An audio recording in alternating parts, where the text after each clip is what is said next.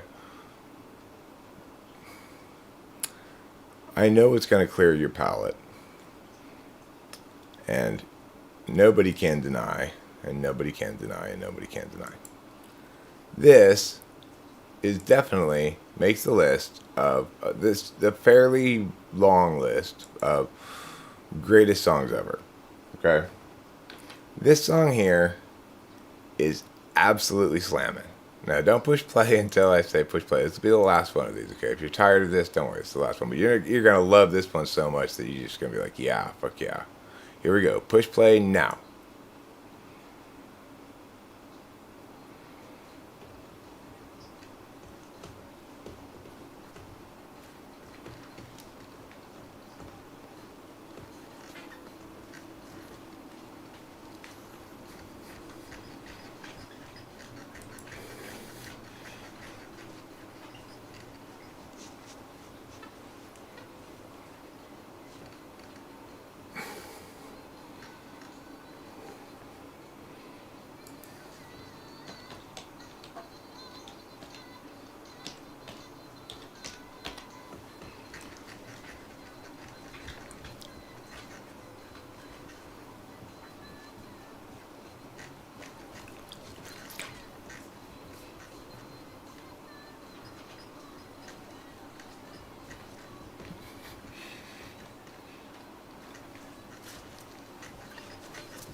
More crackers, please!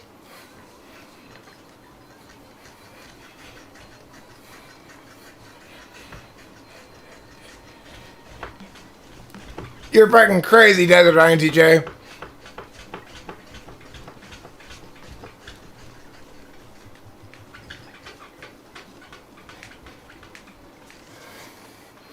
Bombs a bomb, but lump. She took the thing from the bang, ding dong.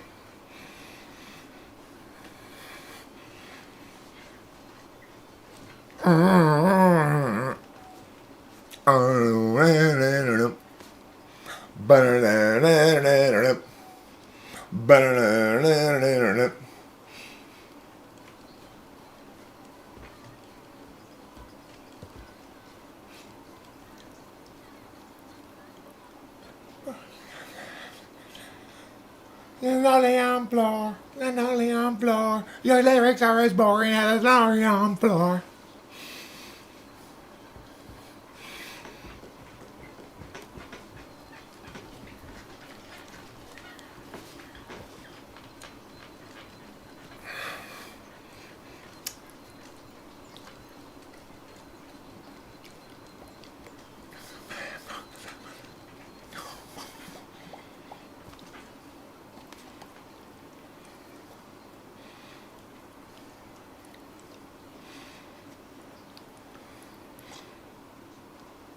Bam! That's fucking perfect. Wow.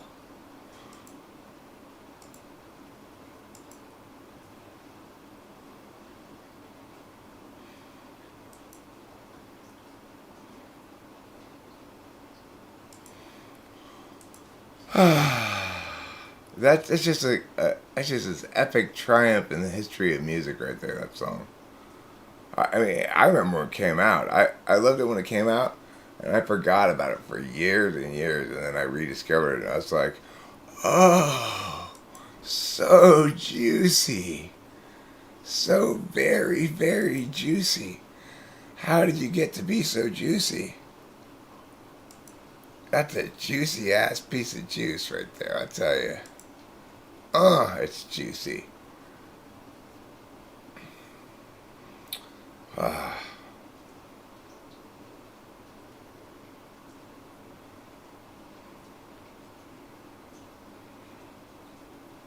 A contemporary equivalent of that song is Hayloft, which you may be familiar with. I'll put the link, but I'm not going to listen to it right now.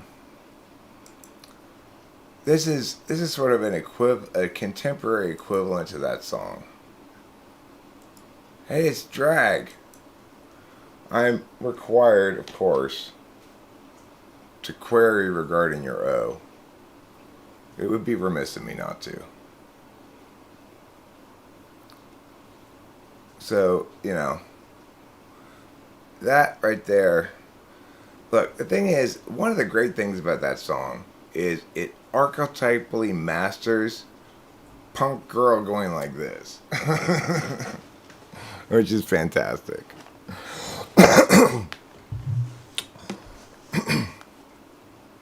I like that vibe in general. It's interesting. All the songs I played today were by chicks. That's not on purpose. It's just that I guess they led me to think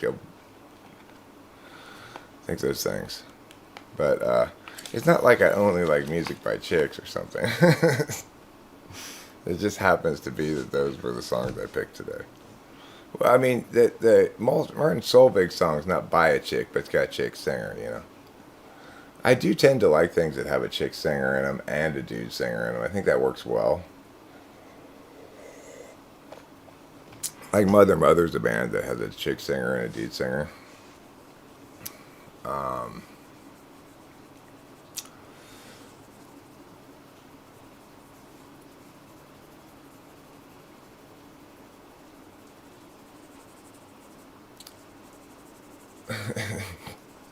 Well, Drag, the thing is, here's what I can offer you that almost no other YouTube channel offers you.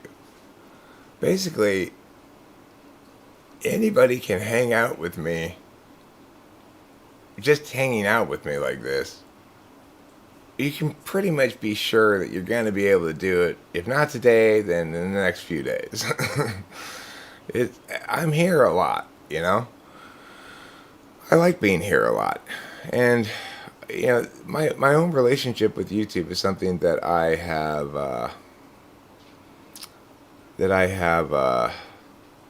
grown with. It's like I used to, I've gone through a succession of thoughts about it. Like, oh, I'm doing this too much and doing that too much and not being purposeful enough or whatever. But I really enjoy hanging out with people like this. This is one of my favorite things to do. And the thing is, it's true that sometimes if I'm not really feeling it, I probably shouldn't do it because it makes bad media. But I definitely am feeling it this morning, like I want to hang out. And I think that although it's not easy to sell as a concept, a YouTuber who's always around and not really doing anything, just hanging out with people, I think is fairly rare, that it has any sort of size at all anyway. So maybe that's a unique selling point.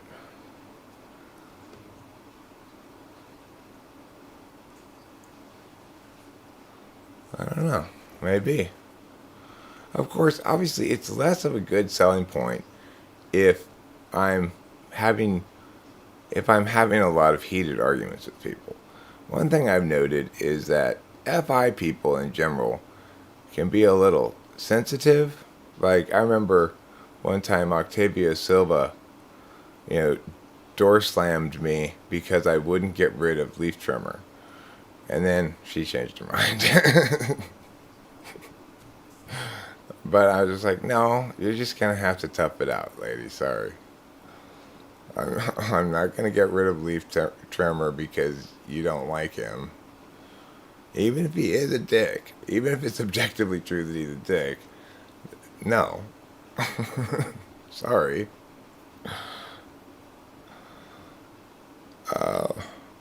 Hi, other self.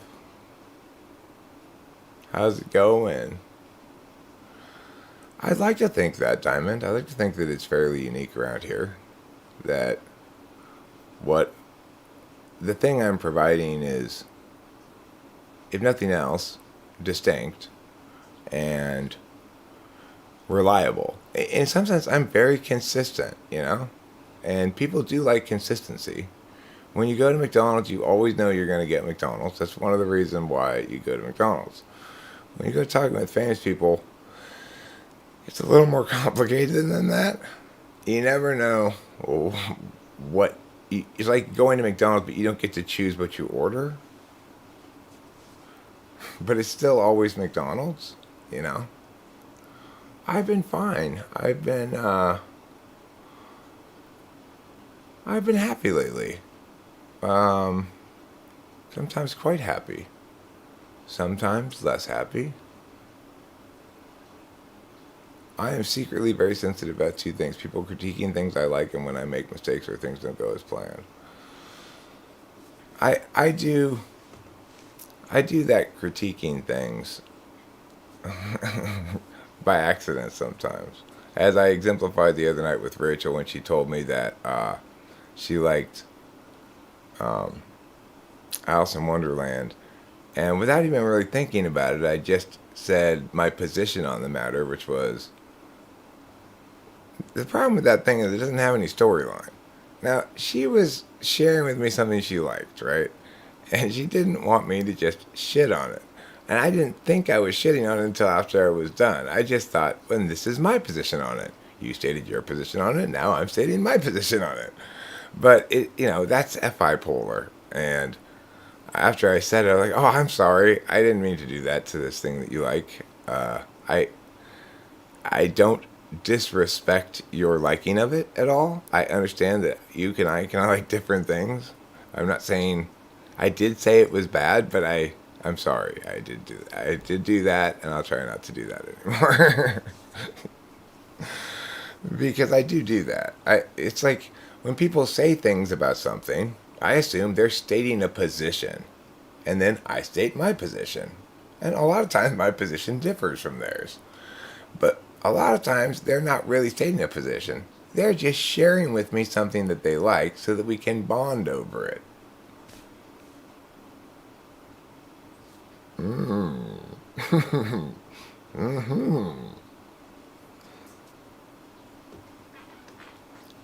One of the key cues I could have picked up on is she didn't say Alice in Wonderland is a great film. She said, I like Alice in Wonderland.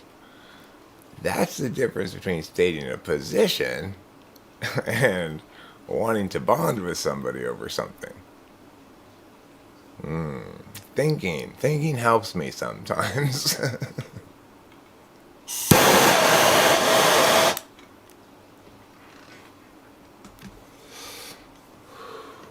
Of course, I'm right about Alice in Wonderland. It doesn't really have a plot. A girl goes in a hole, a bunch of crazy shit happens.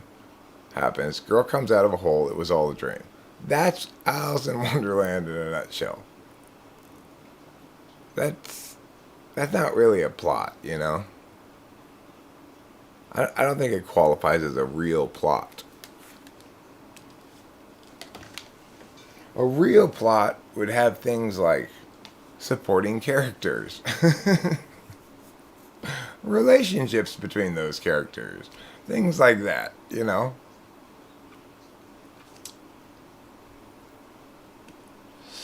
But regardless, I would have been better suited to say, you know what I like? I really like the animation style of it. It's got cool, vivid colors. It's got that rad, old Disney animation style. I could say that, and that's true. I still don't think it's a good movie,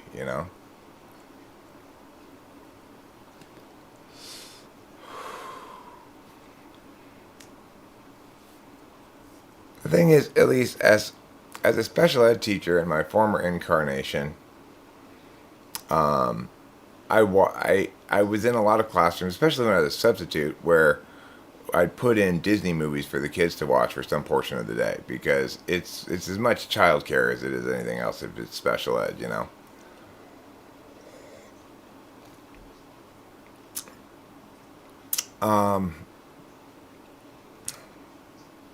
And I saw all the Disney movies, and there were ones that I liked better than others. You know, I like Aladdin a lot because I like the music in it.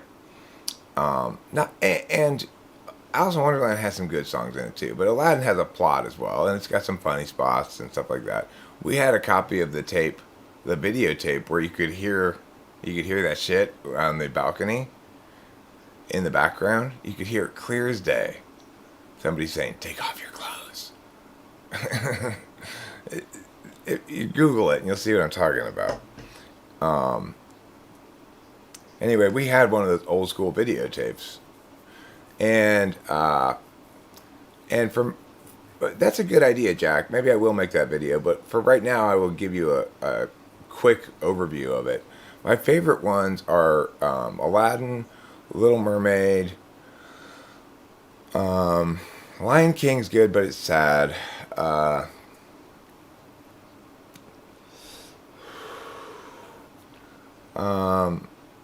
I don't like Cinderella. It seems like so old fashioned that it's like doesn't work or something. I like I liked there's another one I'm not thinking of that I liked a lot. It's a Disney movie. But probably Aladdin is my favorite one.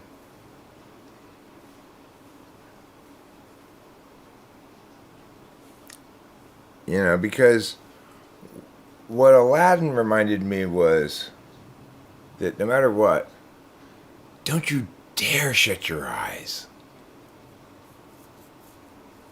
Snow White, don't really care for it. It's not terrible, but it's slow. It seems like again. It's got the same kind of super antiquated feel of Cinderella. Bambi, no, depressing.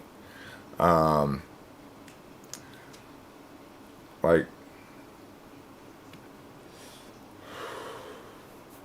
but there's another one that's good from that same era of Aladdin and Little Mermaid that I'm not thinking of. There's a third one that I'm not thinking of that's good that I liked a lot.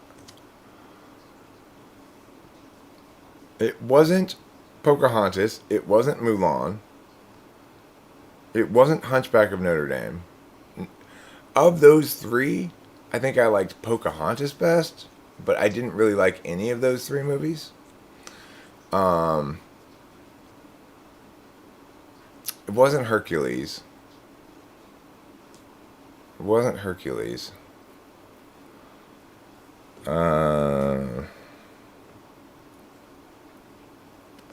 Yes, Elise asked Beauty and the Beast. That's the other one I like. Beauty and the Beast has got great songs.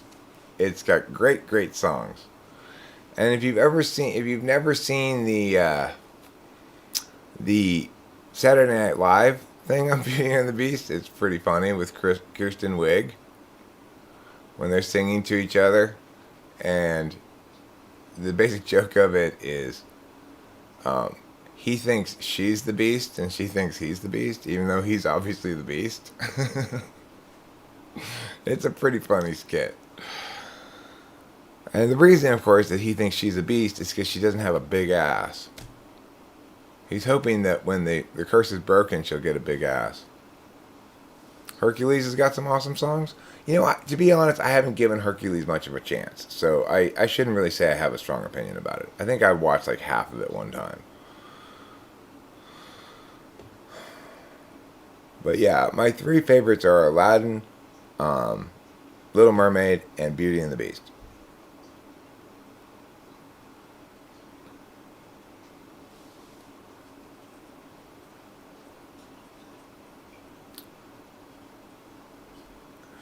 Be our guest, be our guest. Na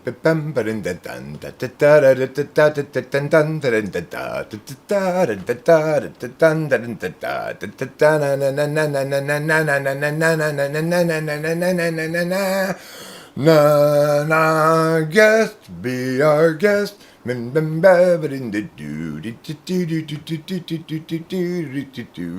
I love those kind of songs. Those songs are fun, you know. That's a fun song.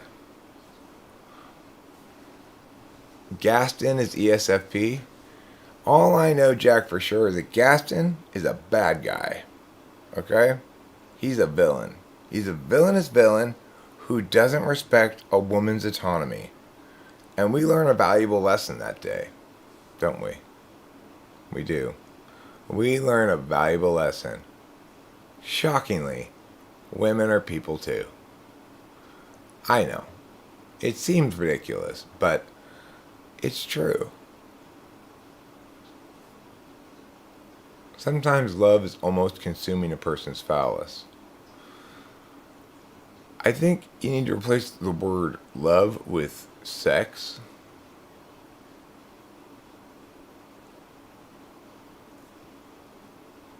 Yes, we should lock her up in our castle and slowly show her our good side. I got that was a joke. I also get that sometimes you make jokes that aren't perceived as such, so I don't blame you for for reassuring me, but that was a funny joke. That's the Rapunzel school of dating. You stay in a tower, I'll climb up your hair and hump you periodically. That doesn't sound like a very healthy relationship, really. First of all, is she clean enough to hump? Is there a bath up there even? I want my woman sterilized, perfectly clean before I have the rectual intercourse, because I'm SI fourth. That means I'm squeamish about bodily stuff. You want to be Ariel trapped in Gustan's body? So you want to be Gustan but unable to speak? That's a bad wish. Why would you wish that? Or would you rather be Gustan but with Ariel's voice? Ah, ah, ah, ah, ah. You heard a meow? I didn't hear it, but if I hear one again, it means probably trouble's here for food. With all that serious heavy rain we've been having for a long stretch of time, it made me wonder last night. I wonder where trouble is staying dry. I'm sure he has a place, I'm sure he's got places that he goes to stay dry. You could stay, I guess, relatively dry under our decks, but they do have slats in them. You'd have to find a spot that was both under the deck and maybe under a bit of an overhang or something. Then maybe you could stay dry, but it wouldn't be a very warm or comfortable place. He probably has a way to get into someone's garage and stay in there or something like that.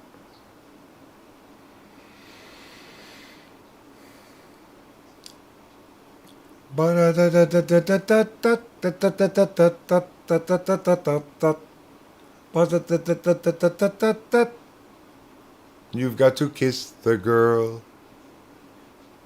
That scene always made me feel shy. I go like this, because I don't like mushy scenes. They make me feel shy.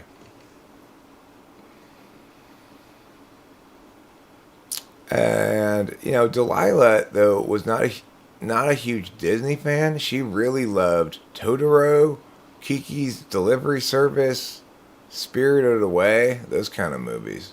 She really liked those ones a lot more than the Disney ones. I don't think she really saw herself as a princess, per se. Although she liked to dress princessy, but she's just too SE,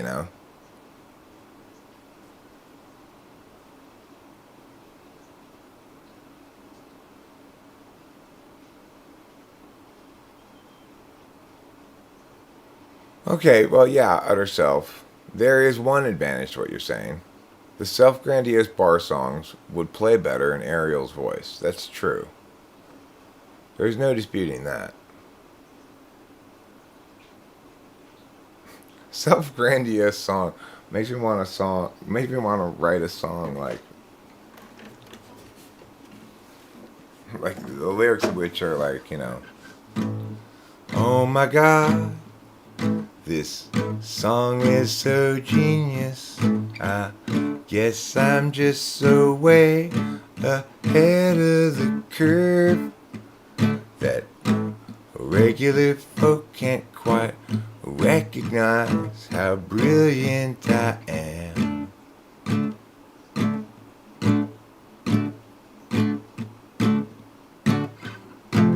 You might be somebody who's saying, wow, this shit is blowing my mind.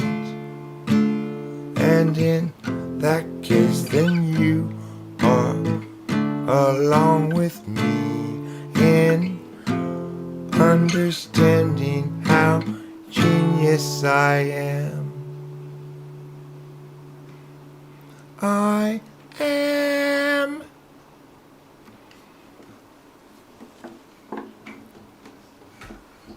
That's a good song. That's a good song right there. You're not sure quite what to make of it. Is it actually good? Is he lying or telling the truth? It's confusing.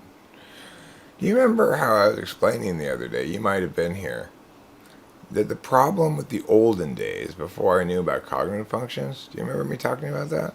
What the problem was? Well, we've narrowed it down to one very specific problem.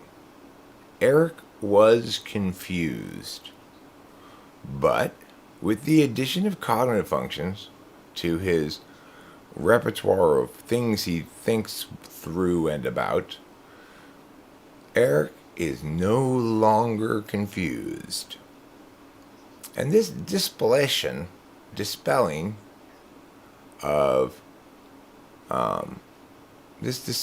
of confusion is really, really important. That's the core point I'm making in this channel, really. It's really, if I had to say, I'm trying to make one single core point.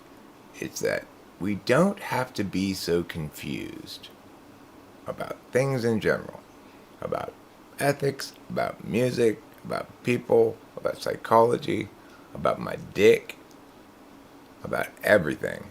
We don't need to be so confused. Things aren't that confusing. The problem is, most of us have spent too much time with Psyduck, and Psyduck is constantly confusing everyone. You might call Psyduck all the people who don't know about cognitive functions.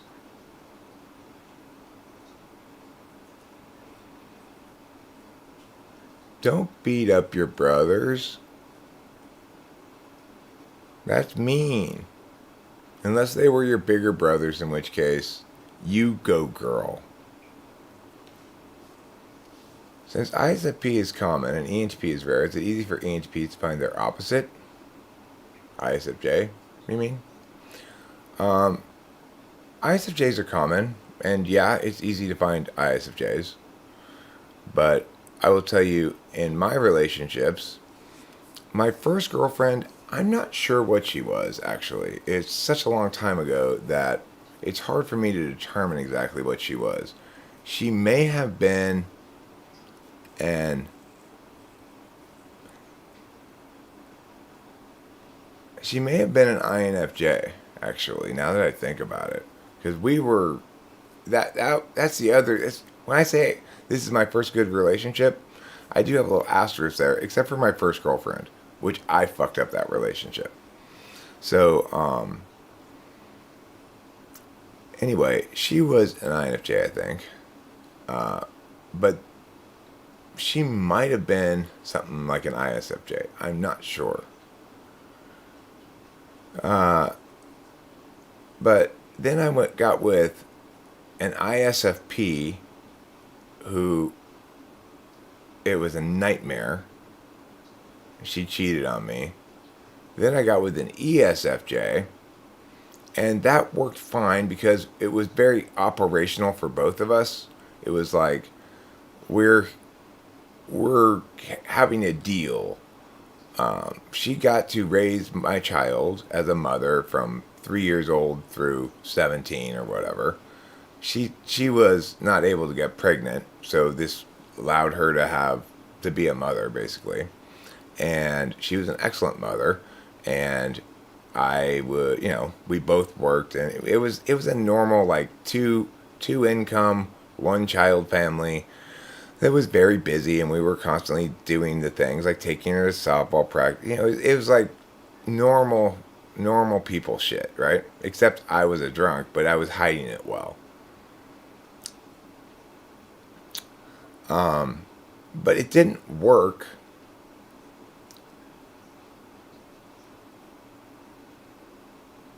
There's no way a system predicts people. Everybody's different.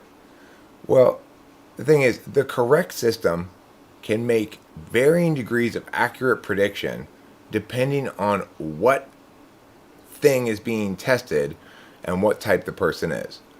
So if your girlfriend is TI polar, I can make absolutely reliable predictions about her failure to answer TI questions correctly, and she can study and practice and and I can replicate those results time and time and time again, no matter what she does. So in that regard, the system predicts people perfectly because it's narrowly describing what it's predicting, and it's controlling the stimuli, right? But with real life, there are too many variables in there. If I'm not controlling all those vectors, it's true you can't predict what a person in general is going to do very reliably. Although you can actually use cognitive functions to successfully predict things, as happened the other day. Rachel was sick. She threw up over the railing over there, and she walked that way towards the house. I assumed she wasn't feeling well. She was going to go lie down. I was going to go clean up her puke for her, because obviously if she's sick, I don't expect her to clean up her own puke if she's feeling really terrible. So, but then I didn't get up from my chair because it occurred to me, as an SI8 person and FE tool, she is probably going that way to walk around to the hose to squirt it herself and clean it up herself. And sure enough, that's exactly what she did. I would have projected my frame of reference, which is SI means you're excused from having to do things like that if you feel shitty. And my frame of reference, which is FE comes third, it's not, I'll clean it up later. I don't want to clean it up right now.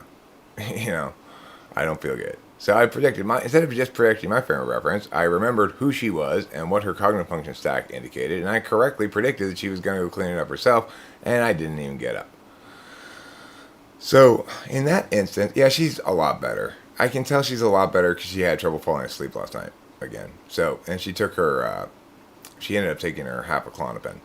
So that definitely means she's feeling better. Because when she was sick, she was strangely just like, without any medication or anything, just sleeping, tired, like no energy, and now she's back to basically being normal as far as I can tell.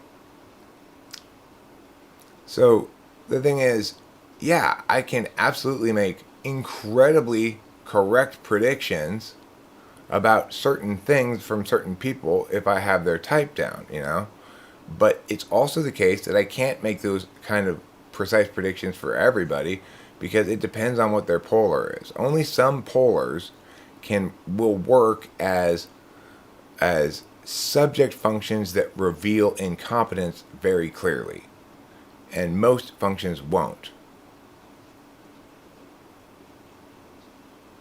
I'm a Taurus. I was born April 27th, 1971. And apparently, that makes me astrologically blessed.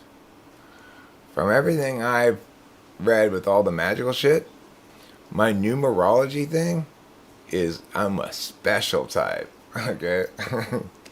I got number 22, I believe, which is a special number. And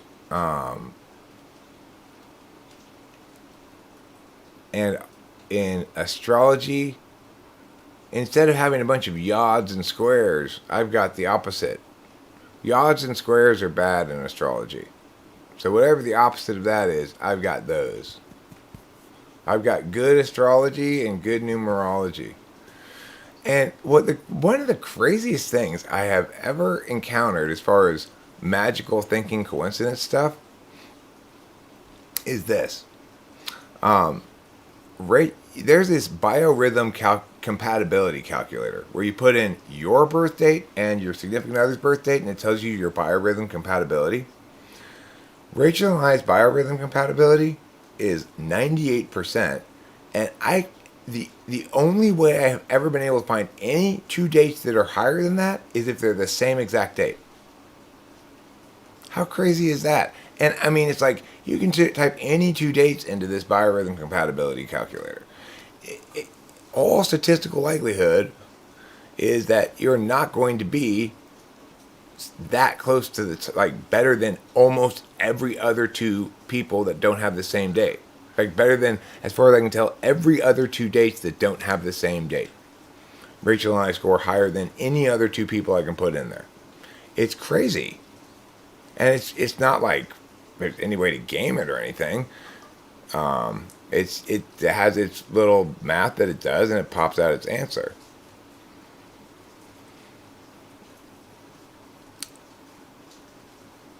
Diamond, look, some people are very attached to whatever type they self-identify with.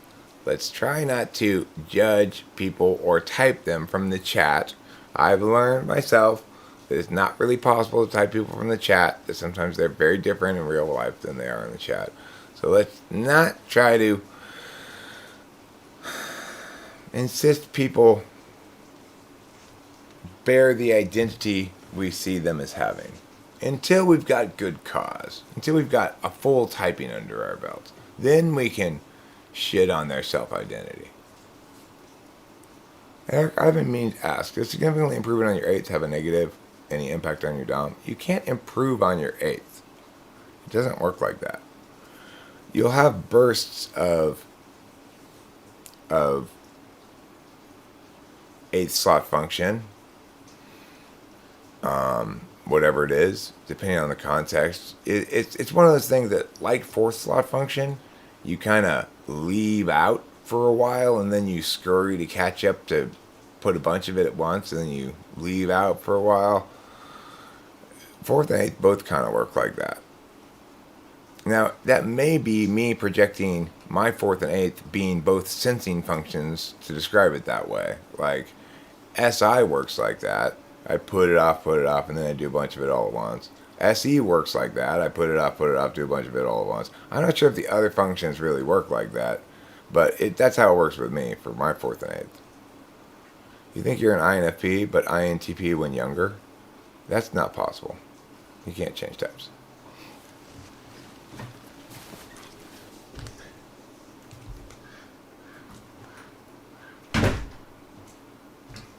When I was younger, I habituated the use of black and white thinking.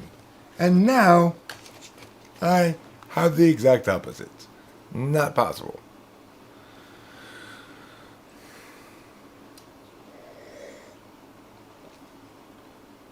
I mean, here's why I think Joyce Mang is bad.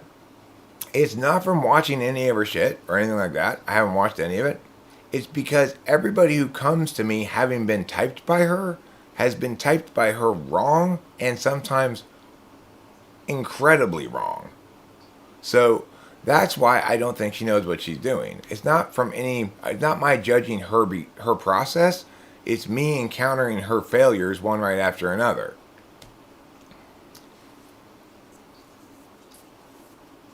And the thing is, it used to be that I got a lot of OPS people. And that made me realize, like, that place is a fucking horrible, like, confusion factory over there. You know?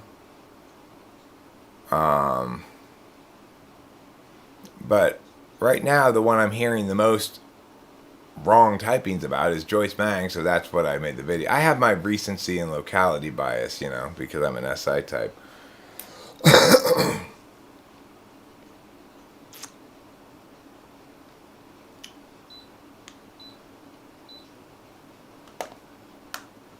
The thing is, that video was obviously not explaining anything. I just say everybody else is terrible, but they don't explain why or anything. It's just an unsubstantiated claim, but it's true.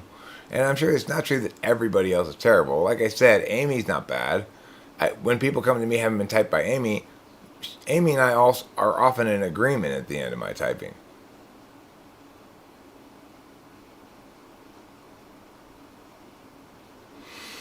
I mean, the reason Desert INTJ is this. If you are FE Tool, you fundamentally recognize the value of, and there is a lot of value in this, of getting a variety of different perspectives on things. And usually that will provide you additional clarity about the matter, because not everybody has the full perspective on a thing. But in this instance, it's the opposite. In this instance, you need to limit your exposure to wrong perspectives, because everything but what I'm saying and people who are echoing me is wrong and misleading and confusing. So it's like this particular thing, typology, is uniquely resistant to FE Tool as a mechanism to understand typology. That heuristic is poorly designed to leave you unconfused about typology.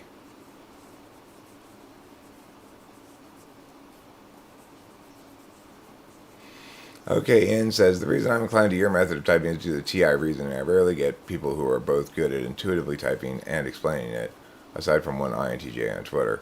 Well, the thing is, here's what my so-called system should be called. I decided this yesterday.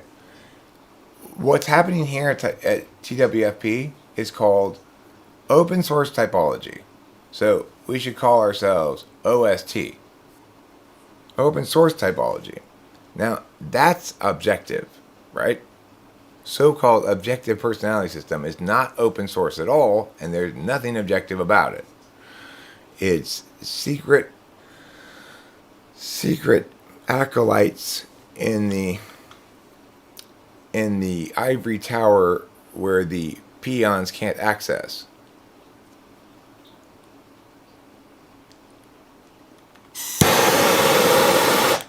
This is open source typology because there's nothing hidden. To the extent that I'm using my intuition, I'm telling you, I have to use my intuition here because I can only do so much with the non-intuitive parts of it. But I'll do as much as I can with the non-intuitive parts of it. The things that are trust your test, don't trust your intuition. This is a rule I'm learning about myself. Trust my test, don't trust my intuition. I am ignoring, so my intuition is not very good about that kind of stuff. It's hit and miss. And I need to trust my tests more than my intuition.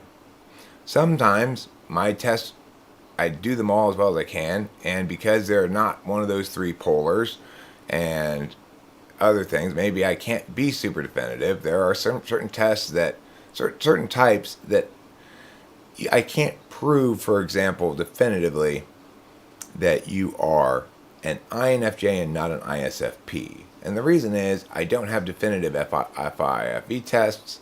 The TI is going to be about the same in the third and eighth slot. The NI is going to appear as a big absolute value, whether it's third or first. And SE is hard to test for, So it's like, that's a reality I have. But that's open source. I'm explaining that to everybody. I'm not hiding anything.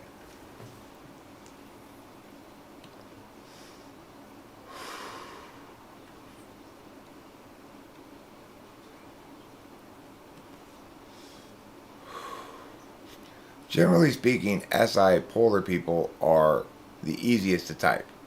However, I will concede what I think it was Rain and a couple of other people were questioning about my last typing of that bodybuilder guy. I did not test his SI enough.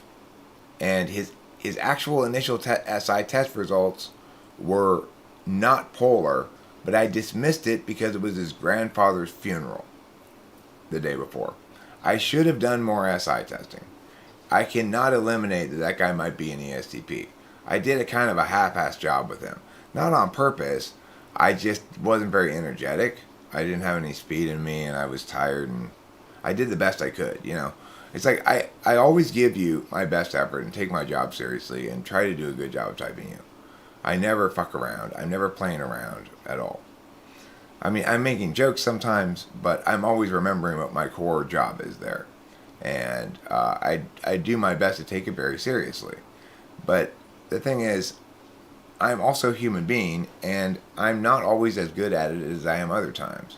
If I'm the right kind of thwacked out, I'm razor sharp at it, and I can really nail people, you know. But if I'm not, I guess my intuition starts running amok.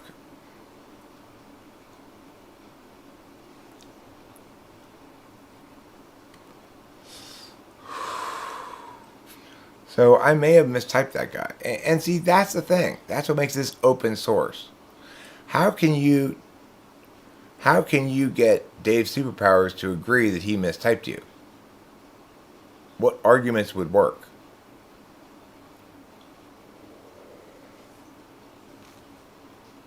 What type would be a complete disaster with ESTJ? You mean in a romantic relationship? Well, INFP is a nightmare because the INFP, being the supervisor, defines the frame for the relationship, and the ENTP is constantly being dragged up and down these wild waves of FI, and it's both like, in some sense, it's, oh, I've never had this drug before. Your FI projection onto me is so juicy, because it's like, if you have a hot INFP girl look at you hungrily like she really loves you and just sort of gaze lovingly at you, it'll kind of knock you off of your chair if you're FI polar. I remember the first time when I was with this INFP girl for a while, after this, no, he said 7 p.m. Oh, okay, that's Winston's mom. Shh, don't freak me out, Winston's mom. It's 7 p.m., not 7 a.m. God, you scared me.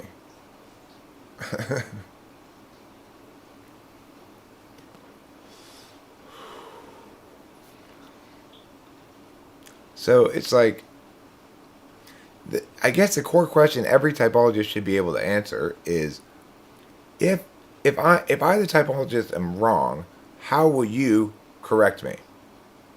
How can you correct me? If I can't be corrected, then I am not a good typologist.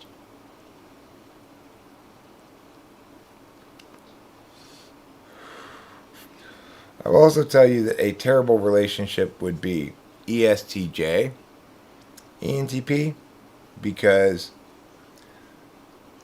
unless the relationship were like the ESTJ were taking care of the ENTP and it was definitely benefactor beneficiary, the ENTP is not gonna tolerate that kind of I'll tell you what to do shit. People don't like being pushed on their 8th slot function. So I really don't like being told what to do.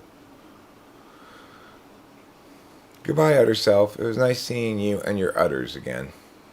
I'm sorry I didn't sup some fresh, unhomogenized milk from them while you were here.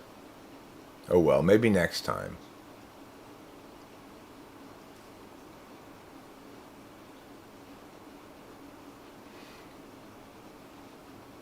Yeah, I couldn't be with an ESTJ in a romantic relationship. I can be the son of an ESTJ. It all sort of fits together, right? I just recognize that I have a separate set of rules for Dad than for the rest of the universe. Dad is Old Testament Bible. Honor thy father, and just respect the living hell out of him, and that's it. And it's like, when Dad's wrong about something, like the other day, it was a while ago now, but he said, he came out here and he's like, I think Rachel's losing it. She ran the dishwasher with just like 2 dishes in it. And of course, she hadn't run the dishwasher. But he had some clues that he thought the dishwasher had been run. and wasn't sure and was coming out to to confirm it by doing that thing he does. Of course, if anything, he was losing it, right?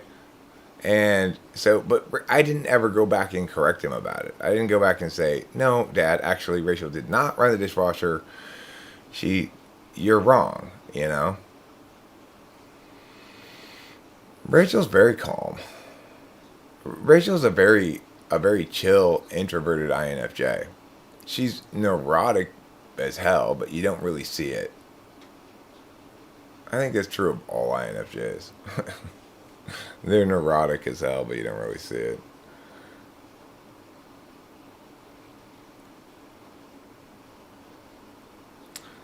Well, the thing is, an ESFJ is going to be a good mother for all children up until 12 years old. Because there's really nothing wrong with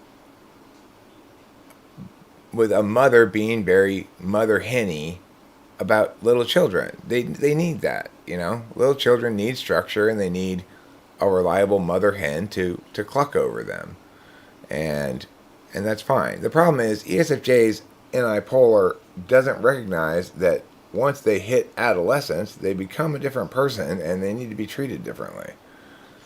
I mean, they become not a child anymore, right? Like they start to be more willful. They want to exercise their own vision of self. They're no longer comfortable going along with what mom says, and so that's when ESFJs and their children have trouble, is during adolescence. It's also when I had trouble with my ISFJ mom, was during adolescence, because my ISFJ mom was continually focused on safety and not taking risks when it came to me, and I wanted to do things. You know, I didn't want to be constrained like that. Of course, I usually got to do what I wanted because my dad was on my side about that. That, Jane, stop treating him like a baby, you know. He needs to learn how to do this shit for himself, or whatever. Like, so when I said at 14, hey, Mom and Dad, I'm going to go camping up at the water tower in the mountains with my friends, and we're all going to ride our bikes up to Chantry and hike up to the water tower, my mom was like, no, that's so way too dangerous. You can't. Which it kind of is. Nowadays, it would seem like. But my dad's like, Jane, don't be ridiculous. And we went camping, and, you know, when we did our drugs underneath the water tower, and it was great, you know.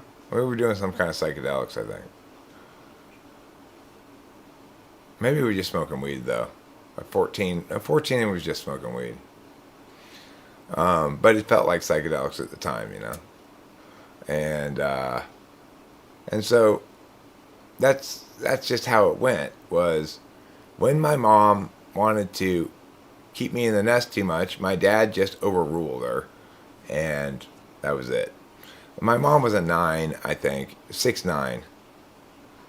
So, but you know, sometimes but there were times when my mom put her foot down, then she had veto power too. She'd say, David, no, no, no, no, no. And I'd be like, okay. So my mom wasn't a helicopter parent either. She was an ISFJ. It's you know, they're a great mom for an ENTP because she doesn't really want to control you. She wants you to be part of her little nesty shit. And I have lots of great memories of waking up early in the morning with my mom, and we'd sit in the family room and we'd drink international foods, French cafe coffee, and just sort of watch the sun come up and chat. And then a lot of times we'd go on a tour of the garden and look at the plants and what was growing and what was going to be ready to pick pretty soon. So my mom was a very avid gardener. And those are beautiful memories for me. But, you know, it's like, those are the memories of basically my mom and I when I was an adolescent, and we weren't having problems. Because we weren't really super contentious.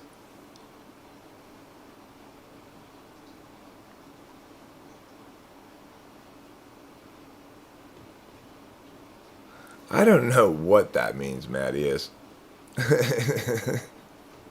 I don't know what that means.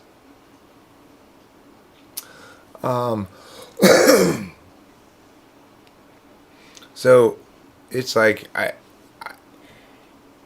ISFJ is a great mom for ENTP. I felt always understood. I felt like we were on the same page about how to deal with life. Whereas I always felt there was something wrong with Dad because he didn't get how to chat. Because he's FE 8th, FI 4th, you know. I also always thought, why aren't you being more of a team player? Like, why are you being a dick? Because he would do this kind of shit. My mom would say,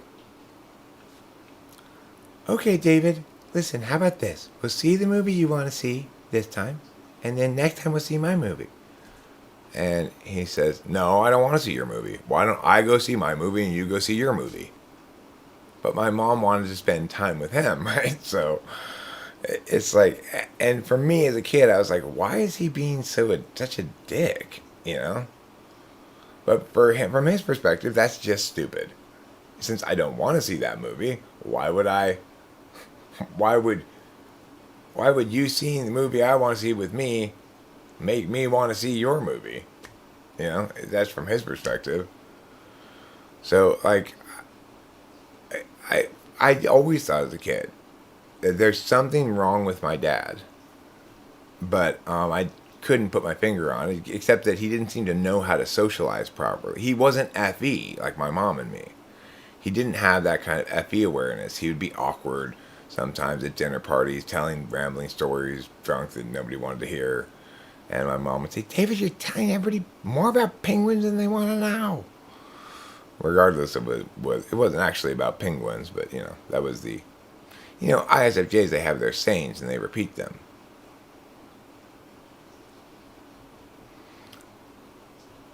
So the thing is, I was perfectly raised in some sense. I had an ideal, perfect childhood, as perfect as it could be. To the extent that it had its traumas, they were all from people other than my family. Never did I have any concern about my family being not treating me fairly, not loving me, not caring about me, not being there to take care of me whenever I needed it. I never had any concerns about that for a second. I always knew I was loved and valued. Even though my dad was scary, you know? And so, that's not something that everybody has at all. And if you really don't have it at all, then it really, really fucks you up. In ways that are, as far as I can tell, incurable. Like, what do you do about Liz? You know, my friend Corey's wife. What do you do about her? She is, you can see her. I could see when I went over there. Even I was watching her eat a bowl of cereal, and she didn't see me watching her. And you can just see the pain on her face. It must be nonstop. And I don't know what to do about it, because it's like, I'm not going to let her abuse me. And it's really hard for me to stand by and say nothing and watch her abuse Corey. And yet, she's the one who's suffering more than anybody. So, what do you do with that? I don't know. I mean, I think Liz's home as a child was one of isolation, of you stay in your room and don't bother us. I think it was that continually.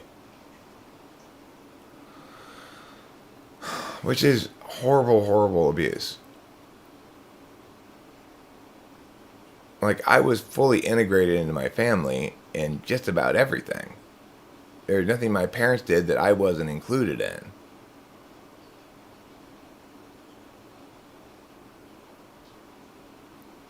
Well, she definitely can and does. Whether she should is another question. The thing is, and the other thing is, I didn't used to understand what was up with Liz, really. Corey explained to me at some point years ago that he thought she was BPD, and I looked into it a little bit, but I didn't really understand it. And my thoughts about it were, okay, well, we just need to explain to her what's wrong with her so that she can know it and thereby not be that way anymore. That does not work. It's like the other night I said to her, I know, Liz, you need a lot of reassurance, and that's totally okay. And she got mad at me for saying to her that she needed a lot of reassurance. This is the trick with BPD people. The basic, obvious, simple truth feels like an attack to them. And I said, but do you know that it's okay to need a lot of reassurance? She said, yes, but I don't. But you do know that it's okay to need a lot of reassurance, right? But I don't need a lot of reassurance. Even as she's demanding it constantly. So it's like, I don't know what to do about this, This is beyond my abilities. But since I was with Kimberly, a BPD person herself, I have less ability to, I could, when I thought it was something I could do something with, I was willing to put in the time and energy into trying to fix the thing.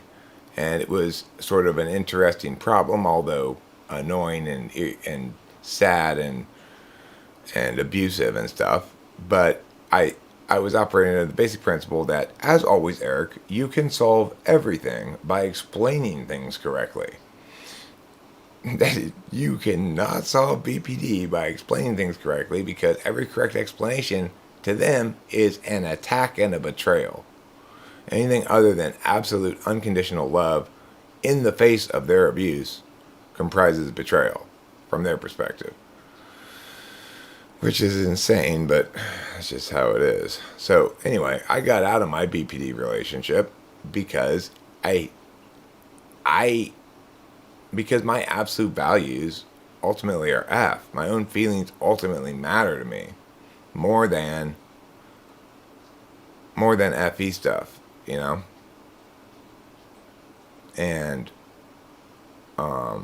it's hard for me to recognize that, but I didn't leave Kimberly because I didn't like the way the relationship looked or how people perceived me. I left Kimberly because I was starting to become a bad person.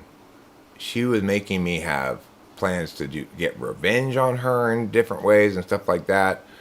And as soon as I started thinking those kind of thoughts, those plans, like, what can I do to get back at her? Because I just bought her like four new tires for her car. And before I bought them for her, I said, now look, we're doing this on the grounds that we're both committed to making this relationship work long term. That means you're going to need to work with me, not against me, which is something I was telling her all the time. And then shortly after I bought those tires, she once again pulled her normal shit and just absolutely refused to listen to me. I had this vision of slashing those tires, and that's when I realized, Eric, you have to leave because she's turning you into a horrible person.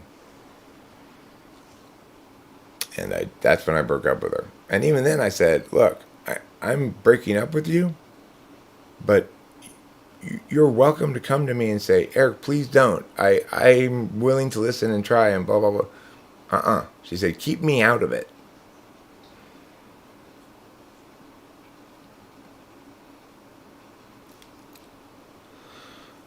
So the thing is, I'm a really bad victim for a BPD person. A BPD person who's going to get with me is going to do less harm than they are to anybody else, is going to gain less traction than they are with anybody else, is going to gaslight less than they are with anybody else, and is going to be generally successful at controlling the frame less than with anybody else, okay? Because I'm constantly coming here on the internet to say, is this okay? What's happening? You know, and getting confirmation that it's not. So the thing is, even so, I managed to be gaslit. Even so, I managed to have doubts about my own self-concept. Even so, I developed some very overwrought triggers, so that when Rachel and I were first going out, she'd say something that was perfectly fine, but it would be something that Kimberly would use in an unfine way, and then I'd freak out and then realize, oh wait, that's not what she's doing. She is listening to me. She does listen. She's not ignoring me. She's not working with me. I'm just telling her this. I'm saying, you need to work with me, not against me, Rachel, as she's not working against me. And it took me a little while to realize, oh shit, you were living out your last relationship. Was I talking about typing method limitations earlier? Yeah. I was explaining that if you want to measure the validity of typology in terms of replicatable predictions, then there's a limited scope in which you can make those kind of things, but you can make some. And the fact that it's not complete in the way that we would like is an inevitable consequence of the fact that half of cognition is not extroverted.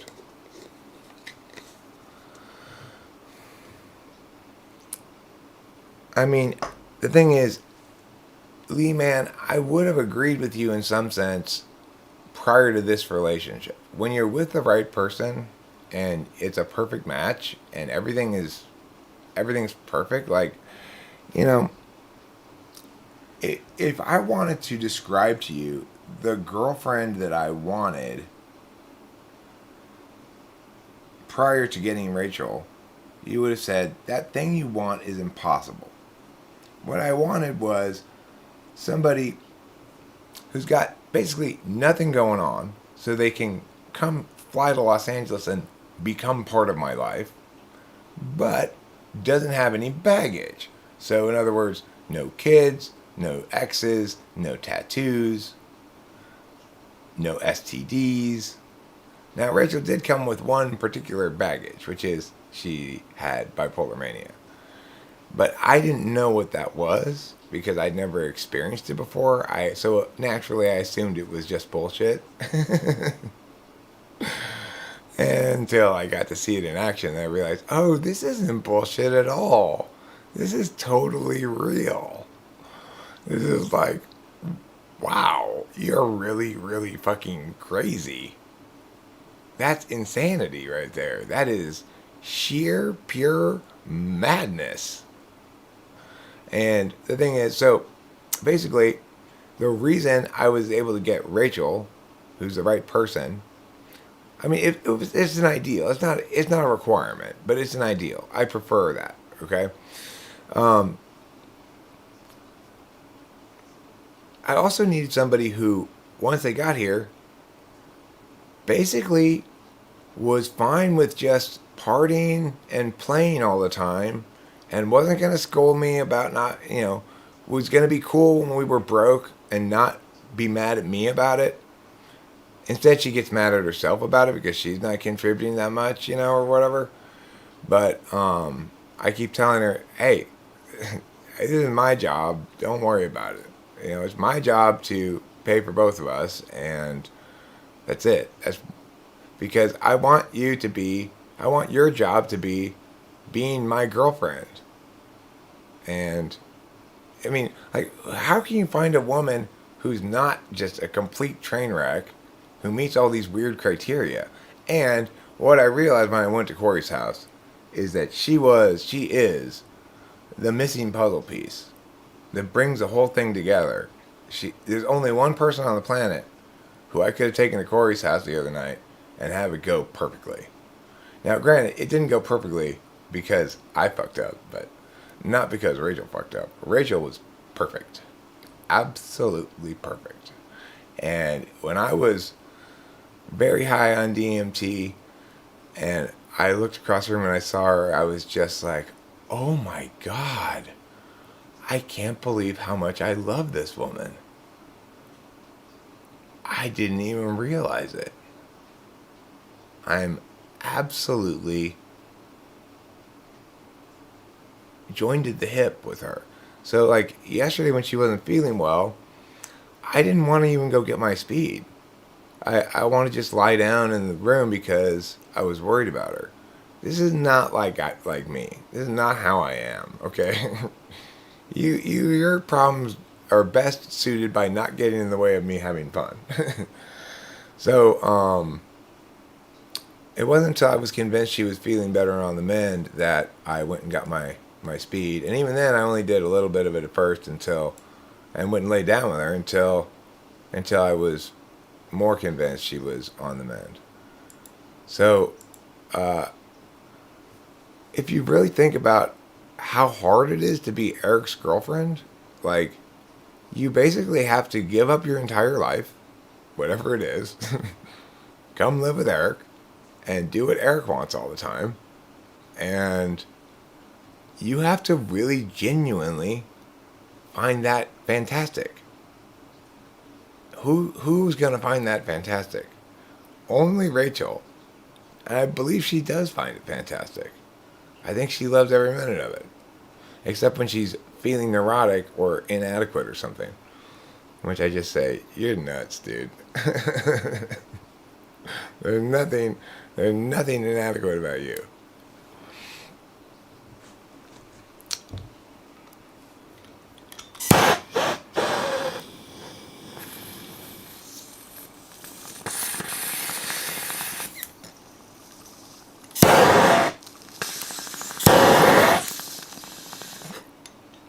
The crazy thing is she was 34, no tattoos, no kids, no pregnancies, no divorces, no STDs. That's pretty fucking clean, you know? She did have a criminal record, but so do I. Hers was for DUI. Mine was for possession of marijuana and marijuana paraphernalia in the great state of Oklahoma. That's why I have a criminal record. I'm a hardened criminal. I had marijuana in the wrong place.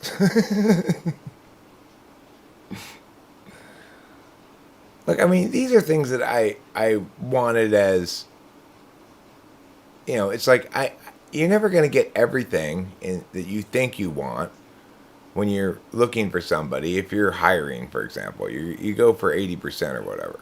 You find out later on things that you didn't know you wanted that you wanted. You find out later on things that you didn't think you needed, but you need. You find out later things on that you thought you needed, but you don't need. And when you're in the right relationship, what happens is all the bullshit heuristics you've developed over the course of your previous relationships for dealing with a lack of fittedness are just that, heuristics for dealing with a lack of fittedness that only interfere with the fittedness of something that actually fits.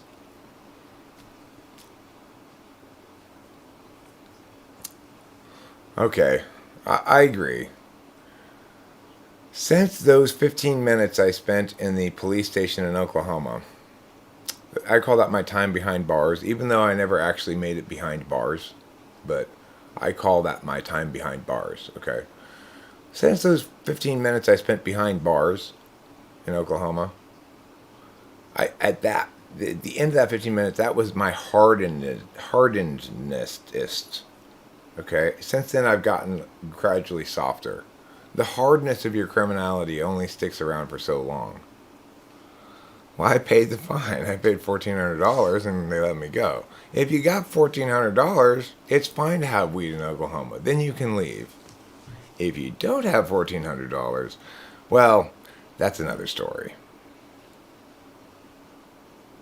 They broke my car too. Okay? They broke my car. The whole thing cost me like at least $3,000 because I had to replace the rack and pinion on my car because they fucking bent it and practically killed me.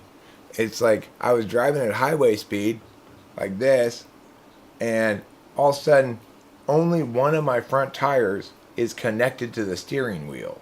The other one is not. It's just going like this. Yeah, because when they towed my car for, it's like they put me in the back of the highway patrol thing, like SUV. I felt like I was gonna pee my pants because it was so shocking. And then I said, Eric, you need to fucking get it together. And at that point, I just said, just fucking be polite, be cooperative, and get yourself out of the state as fast as possible. Because what I knew was that the box full of drugs that they had found in my car, which was almost all marijuana, also had in it my Adderall pills, but also had in it a little thing of meth. Now, this is what I had to do. I had to go into that station and tell them to go into that box and give me my Adderall pills.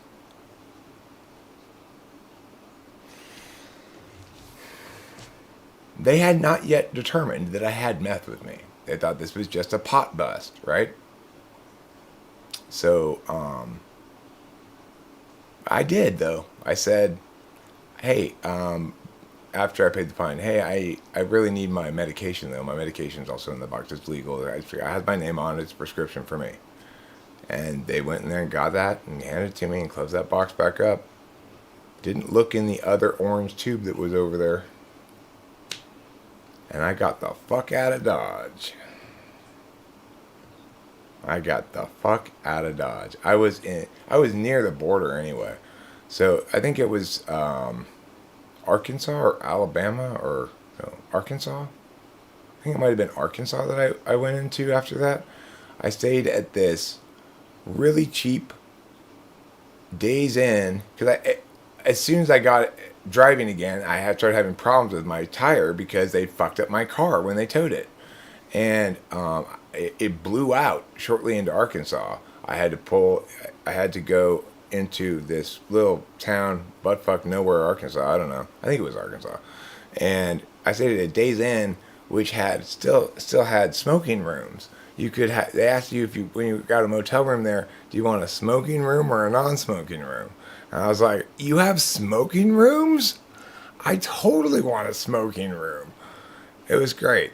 It was not that squalid. It was just kind of like cheap and clean and fine, you know?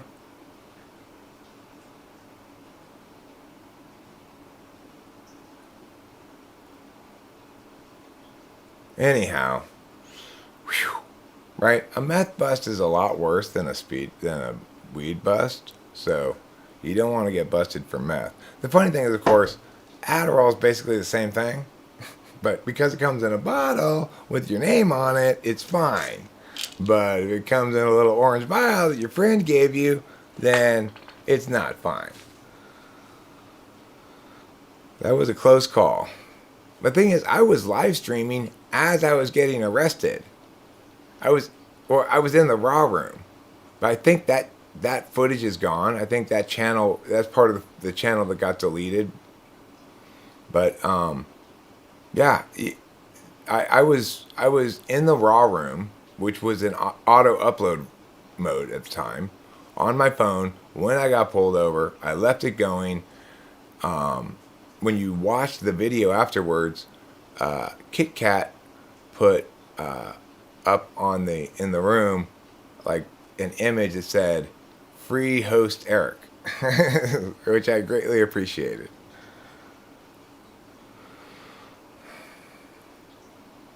So, I also have footage of me getting hit by the butt of a gun. Well, not exactly, but you see what I was talking about. There's the Azusa police footage I have where I was. That's a really good video. It's just kind of hard to watch. It's pretty intense, but it's it's one of the more important videos I've ever made.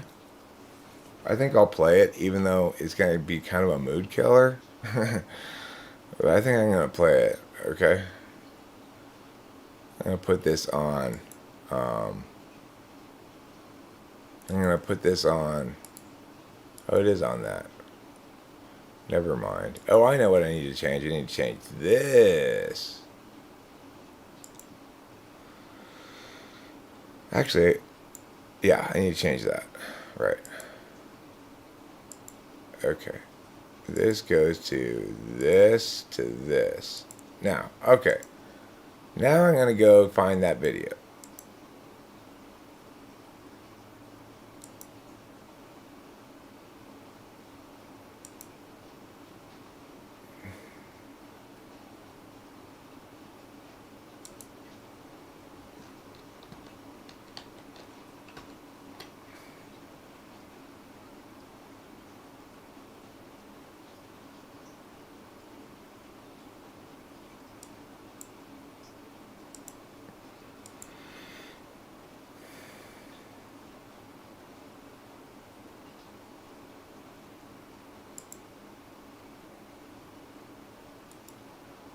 Okay. Now, I will say here that I make a claim in this video that the police killed this dog. I cannot substantiate that claim. I do not know that it was the police who killed that dog. Apparently the dog is dead, and it's not clear. The people say the police killed the dog, but I don't have any evidence of that. So please, I retract that claim. And don't scold me about being able to make an unsubstantiatable claim, because I retract it. Hi friends, Host Eric here, talking with famous people. As you see, action news on the scene here at Bonnie Gray Street in the lovely low to mid income area of Luna here. We have a gentleman on the porch. He's got a towel on his head and he's got a machete. We've got 1, 2, 3, 4, 5, 6, 7, 8, 9, 10 cops around the fence, many cop cars, and a bunch of people around here looking. It's not just us, right? And a helicopter in the sky, and a fire truck as well. So, from what I understand, talking to the locals, this gentleman on the porch with the towel on his head, he went to this house with the towel on his head and a machete in his hand, seeking admission to the home. And I was surprised to learn that people did not let him in, because he doesn't live there. Well, understandably, they called the cops, and now we've got this big standoff. I've recommended, and I think it would be a good idea, that the cops just tell the firemen who are over there, there's a fire truck, to tell them to just squirt him with a hose. Or just squirt him with a hose over there. Because if he's wet, it's going to start getting cold, and he won't want to stand on the porch with a machete. Is he yelling stuff? Yeah, I don't hear him say anything. He may be talking to the cops at a volume we can't hear. But at this point, with all these people around, I'm pretty sure the cops are going to try to avoid shooting him if they possibly can. So unless he charges them with a machete, they're not going to shoot him. I would suggest that the hose solution is the best idea. Just squirt him with a hose. Say, put the machete down, or you're going to keep squirting you with a hose. That's what I would do if I were the cops. Well, he is saying stuff, so be quiet. Okay, I have to be quiet. This does get exciting, by the way.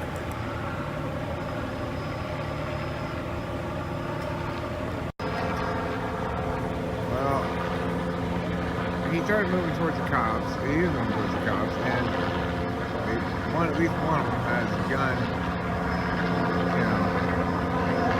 aiming right at your head, kind of thing. So, hopefully they don't have to shoot him. I mean, they don't have to shoot him regardless, but hopefully they don't end up shooting him. If they can't manage to get a guy with a towel on his head and a machete in his hand, if they can't manage to apprehend him without shooting him, then they're not very good at their job. So,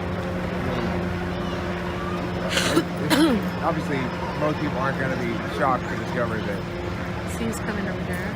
he is going towards them. Don't. Oh, shit!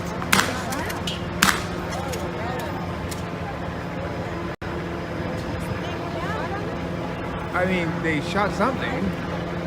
They probably shot tasers. They shot tasers at him. Well, they're not shooting bullets. Did they shoot him? What is that thing? They're not shooting with him with bullets, obviously, or he'd be down, you know? Just stop. Stop. Don't need to shoot him anymore. He's not that difficult to apprehend. Oh, for God's sake, stop it. All you dudes, all you fucking dudes, you can't get him without shooting him or something? Come on. If it were me and one other dude, we could apprehend him without using any shooting anything. Stop what? I'm making a point here, Kim. Why?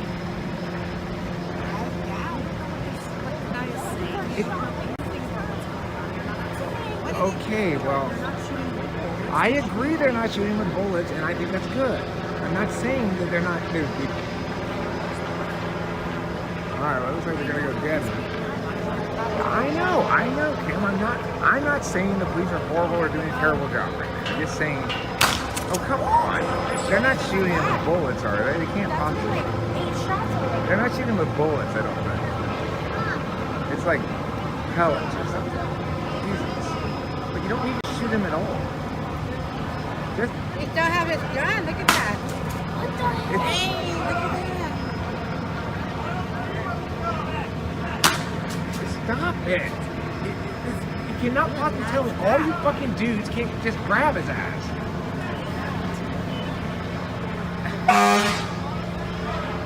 Yeah, we're gonna need the paramedics. That whole big gang of dudes. Just grab his ass.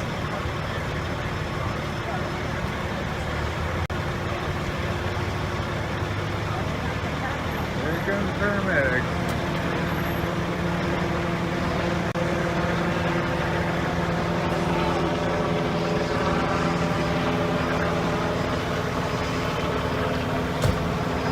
Seriously, me and Taylor would have gotten the game. Primary. Okay, well, I look at him.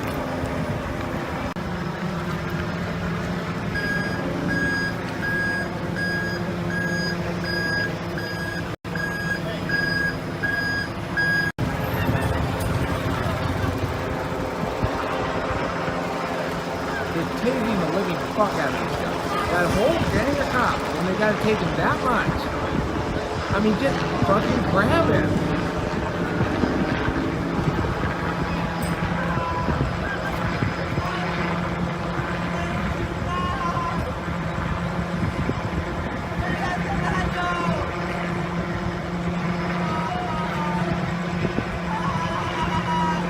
Stop fucking tasing him! That's enough! Stop tasing him! That's enough! Stop hurting him! You have no reason to be damaging him or harming him! On camera! You've got him already! You're a whole gang of men! Back off! Get out of here! Now! Excuse me! Back off and get out of the street! Oh my God! You just physically assaulted me! You just physically assaulted me! For no reason! You just assaulted me, you criminal! He's You trying to fucking do criminal! his job! Get out of here! He just assaulted me! He's putting. I didn't even touch. Nobody saw me touch him. I didn't right? say you assaulted me, I said he did! Okay, he's doing his job. He By puts his hands assaulting, on the by line. assaulting citizens? There's a fucking crackhead right there. There's kids in the house. And So, you're out here so how does that screaming at justify? us. How does that Just justify? respect. How does that justify? How does that Just justify? respect, you fucking How weirdo. does that justify it? It doesn't justify his behavior. Fuck you, weirdo. Why don't you appreciate some good work? This on film, please. Here, look at this. The cops killed this little fucking dog for absolutely no reason. No reason, kill the dog. These fuckers killed this little dog, and they assaulted me.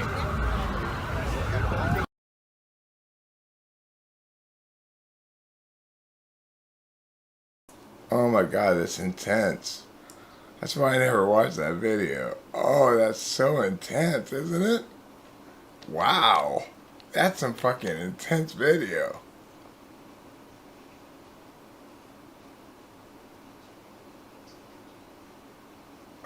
It was fine. It was great. Actually, one of the best things that ever happened to me.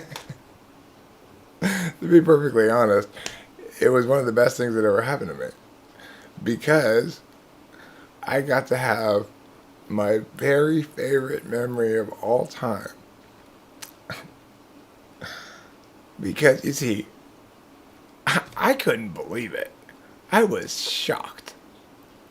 That fucker came up to me as I was shouting at the cops and pushed me with the butt of his gun. I could not fucking believe it.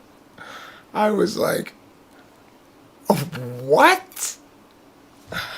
So obviously I called the city attorney every day for like a week, and he refused to answer or return my calls, and I was just having so much fun leaving messages for him.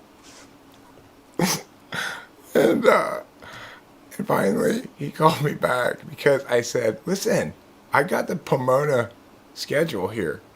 The budget meeting is coming up on Tuesday. I'm going to go to that budget meeting, which is a public meeting. I'm going to explain to them how they are wasting their money on the worst city attorney in the history of all mankind. And I'm going to explain in great detail your abject failure to respond to all of these things I've said. And then I got a response.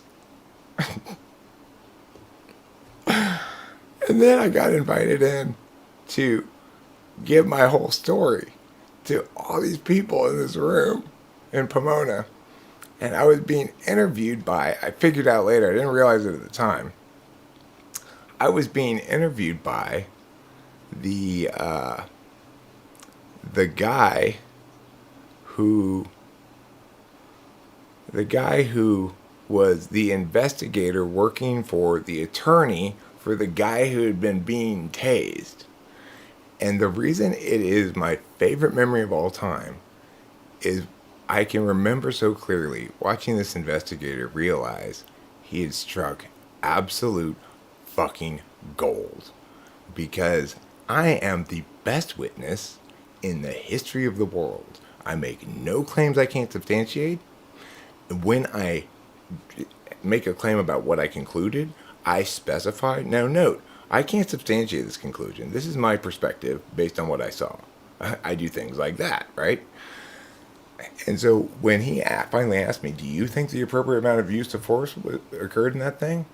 I said, I mean, in my mind, it may have begun as an appropriate use of force, but it elevated into nothing more than street justice, and in no sane society could anybody say that that was an appropriate use of force. Said something like that. And the guy is just like beaming. This guy interviewing me is beaming. And the other thing is, the city of Pomona people are super happy because I told them, I don't want to sue you, city of Pomona. I don't want you to give me money. I want that cop to give me money because I think it's fucking stupid that taxpayers have to pay for this shit. And I want to set precedent. So I want to sue him for $1,000. I want your city attorney to cooperate with me in this so that we can hit this particular legal spot that the Supreme Court has set aside that will allow people, that's why they have qualified, not absolute immunity. I hit the spot where they don't have immunity. And I wanted to establish that as precedent. But these fucking people said, no, if you'll just let us give you $5,000, then, and go away, then we prefer that. I said, but you won't have to give me anything if you just agree, make a brief on my behalf that yes, you're not responsible for that cop's behavior. You won't have to give me anything. I'll take it from there. No, they didn't want to do that. They wanted to give me $5,000 instead. What world is this that we live in? It makes sense for city attorneys to want to protect cities from ever-increasing liabilities. It makes sense for sane society that cops be accountable for their own malfeasance, cities not be held responsible for that. And taxpayers, I didn't hit myself in the stomach with a gun, so why is part of my money paying me for it? You know? It should be his money who pays me for it. I finally looked up how much he made. He makes $200 and some odd $1,000 a year, that cop. And I thought, maybe I should have said for more than $1,000. But the thing is, at the end of the day, I felt like I didn't actually incur any harms. So it was just, it's like, if anything, I incurred all benefits. I got to talk about it for a long time. And it's a great video. And I got to have that meeting where I had that wonderful memory. And I even have, I think, somewhere I have the audio of that meeting, I think published. You could hear the whole thing. So, it was hard for me to feel like it was fair for me to ask for money, really, at all, since I'm making money off of it anyway. Not very much, but, you know. I mean, the saddest thing was that dog was dead. But I don't know how that dog died, so I retract my claim that the cops killed that dog. I do not know if the cops killed that dog. The other interesting thing was then later the sheriff's department came and investigated that cop for a crime of assault on me. And, I explained to them, look, they gave me $5,000 so that I would no longer have any opinion about this. And therefore, I don't. But I will tell the truth. If you want to prosecute him, fine. I don't think it's going to go through. If I were a juror, I'd be like, no harm, no foul. Even though, or I might say, we need to set precedent legally, but it wouldn't be, internal affairs, right, yeah. 2 sheriffs from internal affairs were investigating the LA County sheriffs were investigating the Pomona Police Department guy.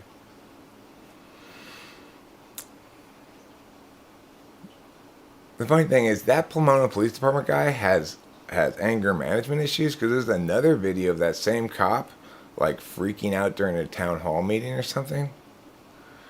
So the funny thing is the sheriffs promised me that they would send me a piece of mail indicating what happened with all of this.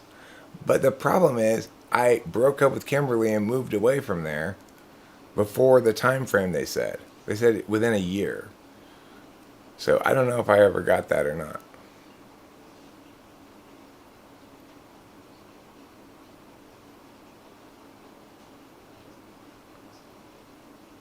I don't think they purposely killed the dog.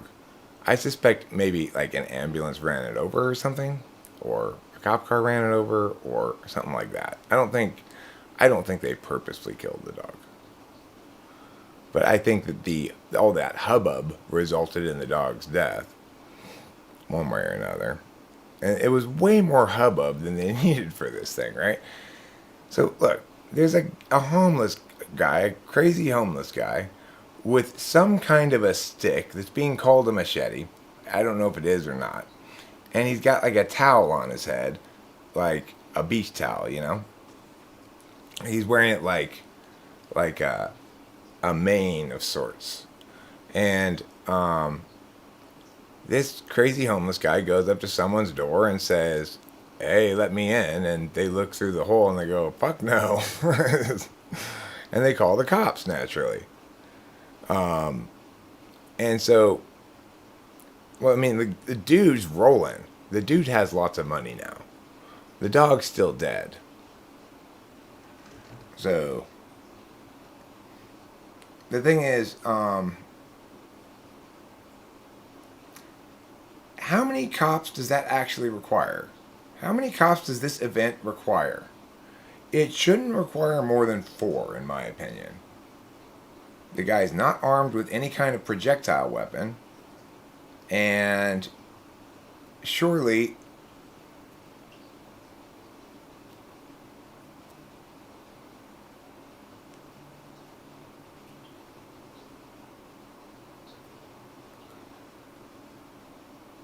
well, I mean, I don't know. Remember, when I was making that video, my phone was always almost out of electricity. I kept having to go back to the car to charge it for a little bit more, you know? So I kept having to pause it during sections so I wouldn't run out of electricity. And that's why it's not edited. It's just the way it is because of that. So anyway, it's like, do they need a fire truck there? If they're gonna have a fire truck there, why not squirt the guy with the hose, like I said right in the first place? Wouldn't that be a better solution? If they just squirted the guy with the hose until he got cold and was like, okay, I'm too cold. Yeah, I'm ready to go. This is fucking freezing. It was pretty cold out that night. You know, it's like if I had been the homeowner, I probably would have called the cops. But I might have tried to talk to the guy through the door and see if I can get him to go away. I threatened to call the cops before I did. Not the fire hose, just a garden hose, okay? You don't need to squirt a fire hose at somebody. You can just squirt the garden hose at them. Those people had a garden hose in their front yard. Squirt them with that. Squirt them with the neighbor's garden hose. The point is to make him wet, Jack. Stop being so particular about the how. Pour a bucket of water on him. I don't give a fuck. The point is, if he were wet, he would be too cold to stick around and do that shit, you know? So he'd be like, okay, fine, I'm fucking freezing. Doesn't that make a lot of sense? So anyway, there were like 2 helicopters, a fire truck, a jillion cop cars, a huge crowd of people around this thing. And the thing is, Kimberly and I had gone to eat dinner at Norm's. And we had seen this helicopter down there. And I said, well, you know, if it's still there after we're done eating, might as well go check it out. It's so close. And it was still there when we were done eating. So they had been at this for hours before we even got there. And there's, like I said, there's a lot of time that isn't shown in that video of them just standing around because of my electricity and phone issues that I was having.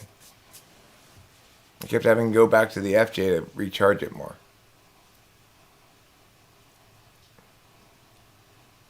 The point is, as you can see in that video,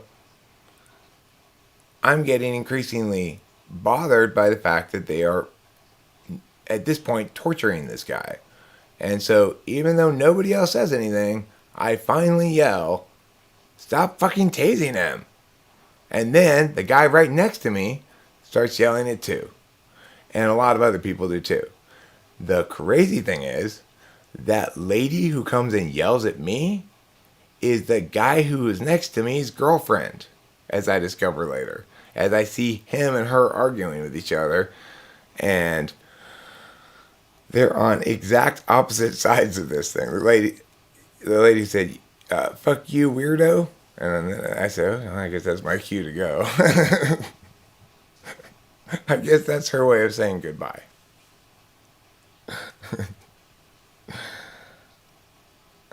I do think it's funny that I said, he assaulted me. And she immediately thought I was accusing her of assaulting me. She said, did anybody? I didn't touch you. Did anybody see me? No, no, I didn't say you assaulted me. I said he assaulted me. I was so shocked, as you could see, right? What? How in the world could this possibly happen? We're talking about me. You know? I'm a white male. Hello? I'm a middle-aged white male. You can't do that to me. It's like, well, they have kids in that house.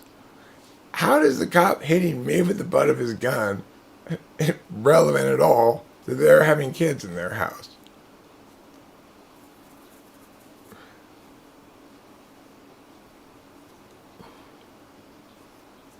You'd watch that video? You just did, right? Or were you not here? Did you just get here? Oh, I'll put the link for you. It's pretty intense. I will tell you that. Is it this one? No. That's not it, Eric. Now you're just being dumb. Now it's like you've gone to dumb school, also known as regular school, where they teach you how to be dumb. Don't be that. That's not good. You know what's crazy? This video only has 2,300 views. Seems like it's so newsworthy. You'd think it would have more views. Thank you, Elise S. I feel proud of myself for saying something. That's one of the proudest moments in my life. Like, nobody else was saying something. It needed to be said. And I didn't go with the crowd. I said something. Because you never really know until the situation presents itself. Are you gonna have that bystander effect? Or are you better than that? So I feel proud of myself. It makes me feel good to not fail to do the right thing. It's like I can expect myself, and always do expect myself, to not do the wrong thing, but I'm always at risk for failing to do the right thing.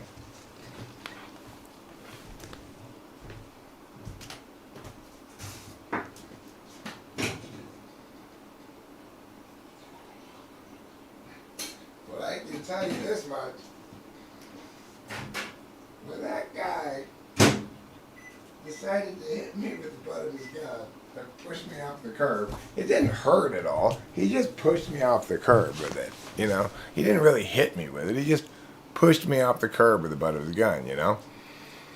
When he did that, he had no idea what the fuck he was getting himself into. I'll tell you that much.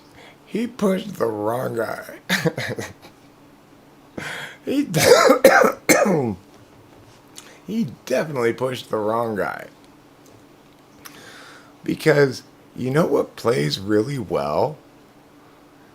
My authentic, shocked outrage that our police would do such a thing. You know, even though I've long been a proponent for police reform, it's different when you actually see it in front of your eyes and you go, they actually do this shit. What? That cannot be good policing. Let me tell you that right now. As an informed citizen, as far as I can tell, this is not good policing. And being sort of this sheltered, naive, indignant, middle-aged guy plays beautifully. It's like I'm exactly the guy the cops aren't supposed to fuck up, right? They aren't supposed to mess with me. I'm super articulate and reasonable about everything. I never try to fight with the cops or anything. The cop gives me an order, I'm like, yes, sir. Whatever you say, sir, you know?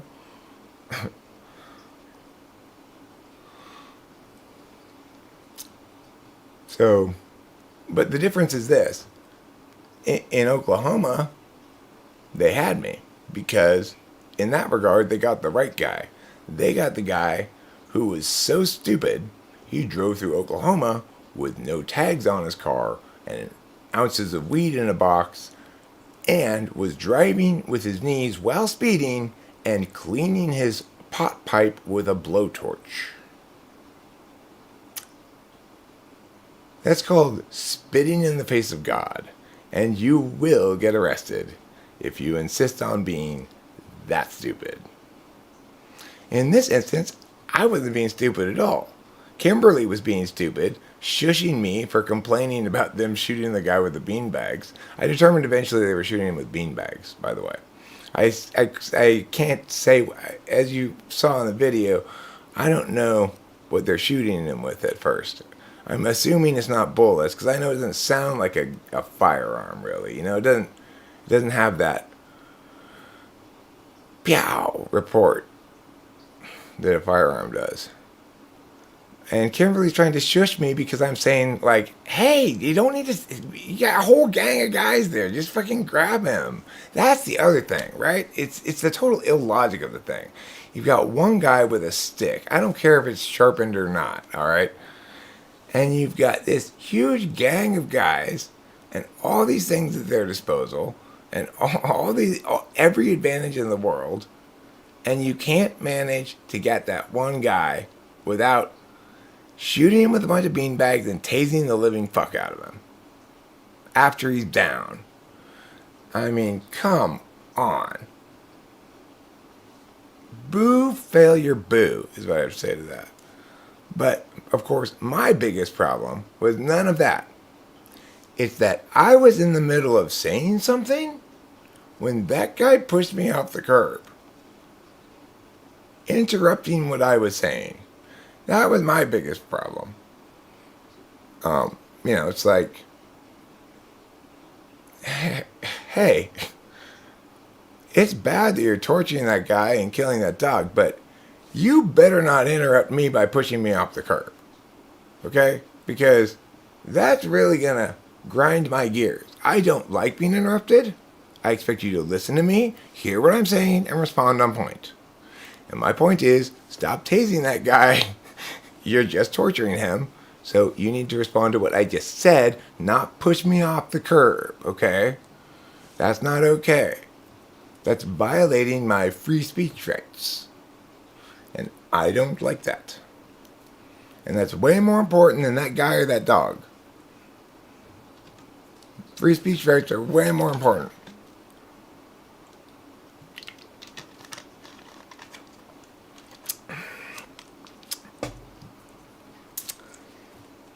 So the other thing is, when I'm telling all of these stories to the people in Pomona,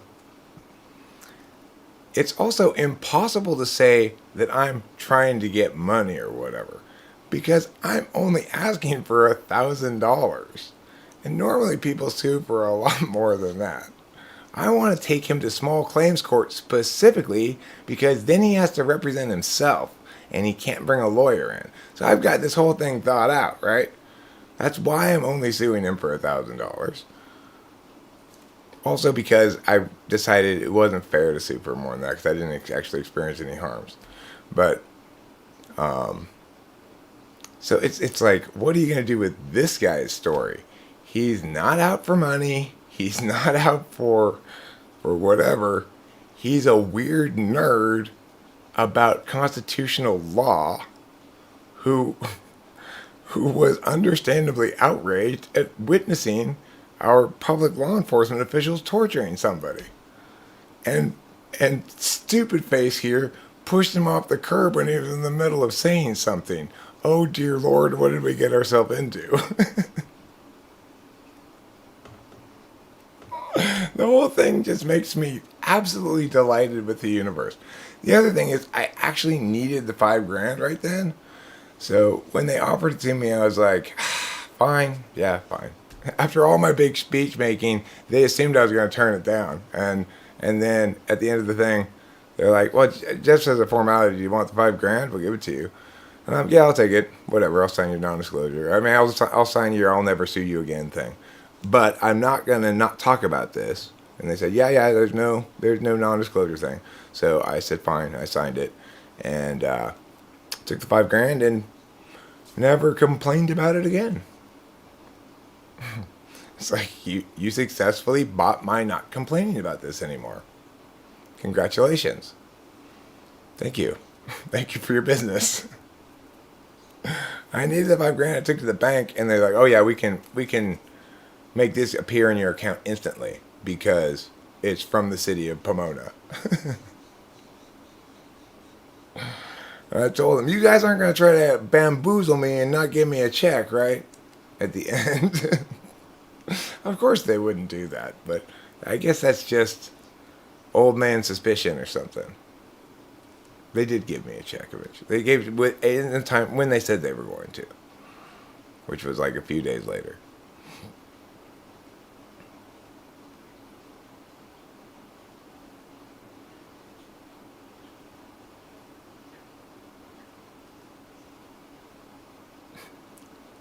I didn't tell him that. I wish I had, Legends Fall. I wish I had said, listen, you guys don't seem to get it. I'm trying to take action on the metaphysical field. You keep trying to give me money.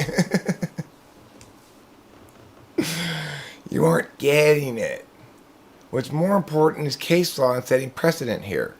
I want to have the example of the tiny, narrow exception the Supreme Court has carved out in which it has to be a named, protected, incorporated constitutional right that has to be violated in a way that doesn't shock the conscience.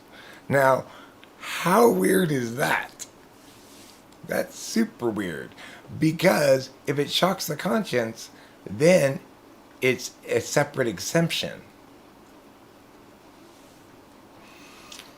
So, I had the exact right silver bullet. In other words, he violated my free speech rights without doing any harm to me. And he definitely violated my free speech rights while in commission of his duties as a government official. It's like it hit all the check spots. It was perfect. It was the perfect storm to get case law set. But and that was the other great thing. So when they asked me, well, were you physically hurt? Do you have any bruises? I was completely unharmed. I just stepped backwards into the street, didn't even fall over or anything. I have no bruises, no sense of like, oh, I can feel where he hit it or whatever. No, he basically just pushed me off the curb with the thing. My point is that he didn't hurt me, and he violated my free speech rights, and the latter is more important. And it's like, what are they going to do with that? There's nothing they can do with that, right? That's beautifully perfect. That's perfect. I don't want a bunch of money to make up for the harms I've experienced. I want there to be a formal legal acknowledgement that the violation of the right in and of itself, in the absence of any other mitigating factors, is sufficient to hold this individual personally accountable for his behavior. That's what I want. But I didn't get that because I needed $5,000. If I was richer, I would have gotten what I wanted. That's one good reason to be rich. You know?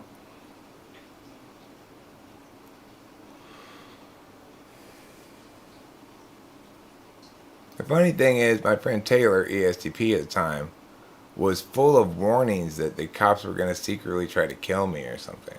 So I'm pretty sure that's not going to happen. I'm not the kind of guy you can secretly kill. Because even the cops, they're not evil. They think there's a good guy. The good guy sounds like me. So it's like when the sheriffs were doing the internal affairs, and like, are you angry about this? Do you feel you've been wronged? I said, well, they paid me $5,000 to have no opinion about it anymore. So I don't have any opinion about it anymore.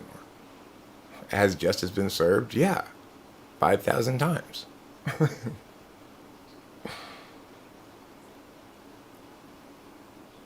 And it's like cops like to hear that because they get that you're operationalizing the thing that they're always operationalizing. That you respect that it's a TI thing. If meow, then meow. If not meow, then meow. And that's it. So those cops liked me. I enjoyed talking to them. I answered all their questions. I warned them that I don't think that this case would end up with a conviction because of the no harm, no foul element. And while it is the contemporary culture such that people are eager to find police accountable, I doubt this case meets the necessary criteria to get a criminal conviction, even though technically the cop is guilty of simple assault. Like, I explained all this to them, right? I think they appreciated it. I wasn't invested emotionally either way at all. I was just interested in giving my answers to their questions. That's it.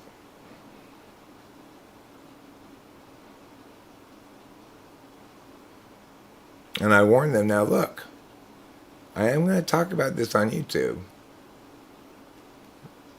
And they said, well, can you just sort of like not talk about specifics settle here for a little bit because we don't want to give anybody a heads up in case we may.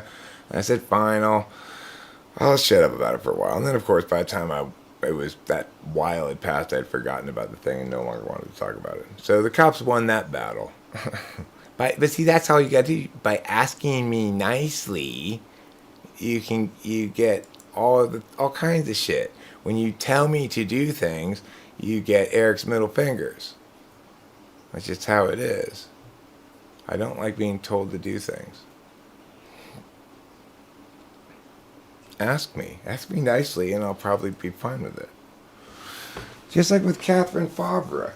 If Catherine Favre had asked me to credit her in my video about tri-type things, then I would have done so. But instead, she threatened me and tried to force me. I'm just like, you can go fuck yourself, lady. That's called, I don't like you fondling my 8-slot function. Allow it to remain unfondled, please.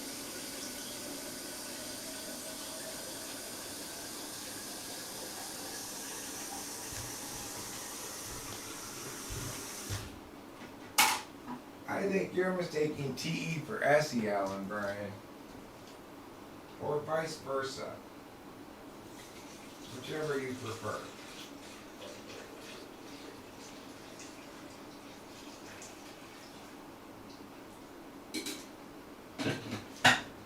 Don't tell me what to do. You're not my mom. That's what I say to people all the time, constantly. Don't tell me what to do. You're not my mom.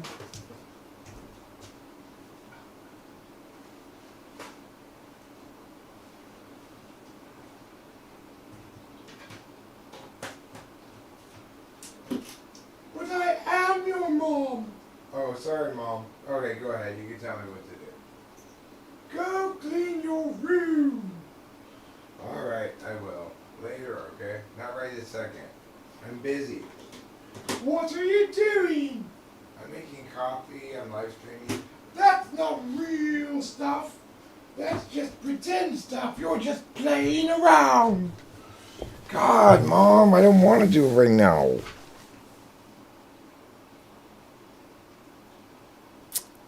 So anyway, we sure have learned a lot today in today's episode of Talking with Famous People, haven't we? We've learned to laugh. We've learned to live. We've learned to love. We've learned to learn. We've learned to loiter. We've learned to linger. We've learned to liquefy. We've turned to legumes as a primary source of protein.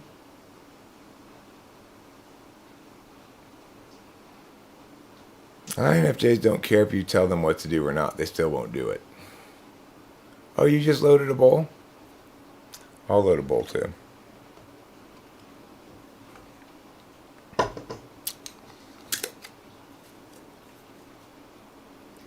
You're in LA, right, Elise?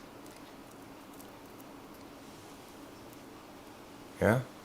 If you ever come up on MUSHROOMS for sale, give me a call. I will drive to wherever you are and buy them. Phoenix? That's not Los Angeles. That's the wrong city. You're in the wrong city.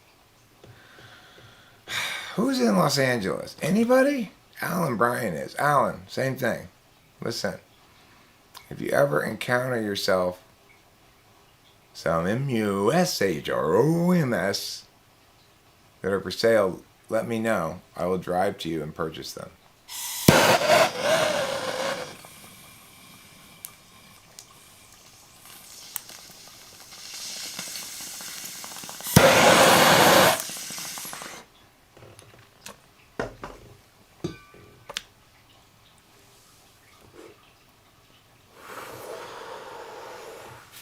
Desert INTJ, listen. When you're talking about legumes, you are not appreciating that a peanut is a legume. Would you like a world without peanut butter? No. You perhaps thought a peanut was a pea or a nut. You'd have been wrong. The peanut is actually a legume. Well, that's the thing, is that's not a very reliable hookup, okay, on the Dimitri. The Dimitri's not a reliable hookup for me. So if you got a reliable Dimitri hookup, I want to know about that too. Okay. Oh, don't tell me you've cut them out of the nut bowl. You should definitely include peanuts in the nut bowl, even though they're legumes. Sure, they've got imposter syndrome, but in this instance, it's because they actually are imposters, not because they lack self-esteem. Think about it. Think about that, Desert INTJ. Then you will learn. Then you will, what? What kind of standing will you do, Desert INTJ? Do you remember? You will understand. The most important kind. What's so funny, said Elvis Costello, about peace, love, and understanding?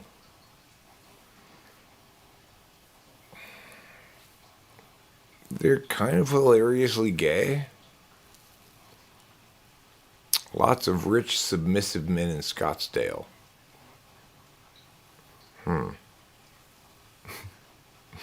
I wonder if I move to Scottsdale, that will make me rich and submissive. If I could get the first part, that'd be great. I'm already sometimes submissive. It depends to whom what you're speaking about. I'm ready to obey anyway with my father. I'm not necessarily submissive, but I'm submissive to the cat. I acknowledge the cat's supremacy. I feel a sort of I'm not worthy thing going on with the cat. I acknowledge that the cat is the boss, and I am just a lowly servant who serves the cat. You live in the ghetto usually. In the ghetto. What's ghetto? Ghetto. One of the hardest hangman words. Along with Yule log. If you want to get someone with hangman, try ghetto. Or if you want to get someone with a seriously difficult Wheel of Fortune thing, say, the category would be a thing. And then the answer is ghetto Yule log. Nobody would ever get that. Nobody would get ghetto Yule log as the answer to a Wheel of Fortune question. It's just not, it's not easy to intuit from whatever pieces you have, right? Even if you have all the vowels. Imagine having all the vowels and nothing else. What would it look like if you had all the vowels and nothing else? Let's see. It would look like this. I'm going to put X for not a vowel.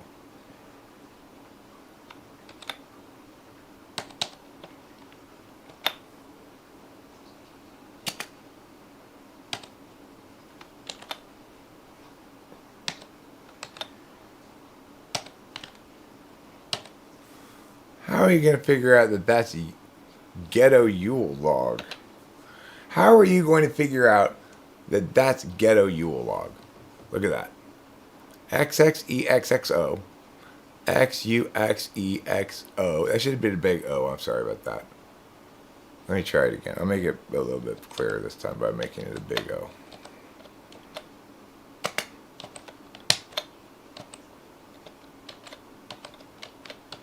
There. How are you going to figure out that that's ghetto Yule log?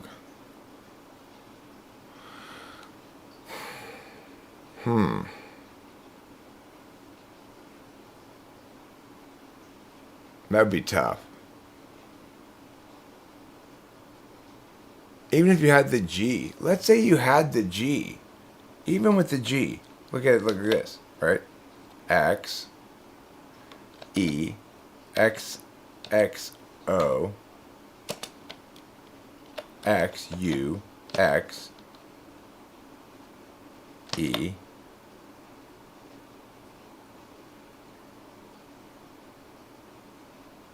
X, O, G. Even that, if you have the G.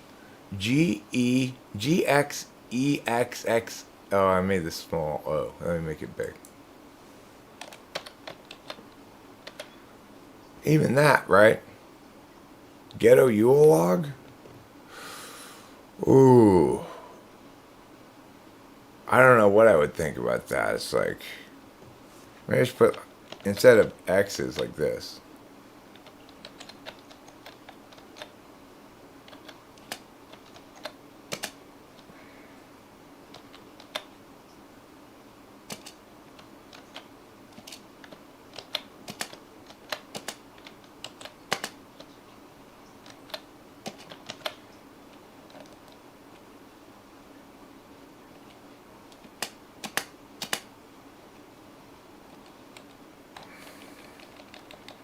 Like this.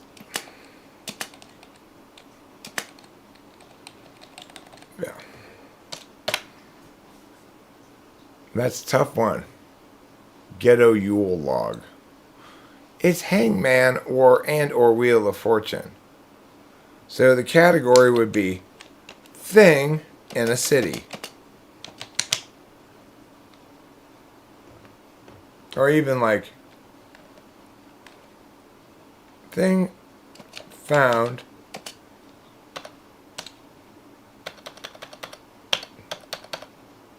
during the holidays in a city. Now that's a pretty specific clue. Thing found during the holidays in a city. And you were given those letters right there. G space, E space space, O. New word. Space U space E O G. Ideally there would be maybe, okay, to make it a little I know I'm spending a lot of time on this, but it's pretty important.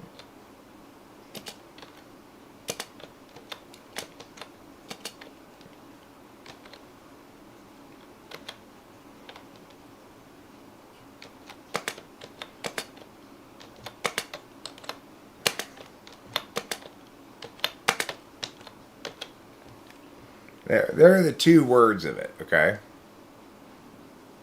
That's tough.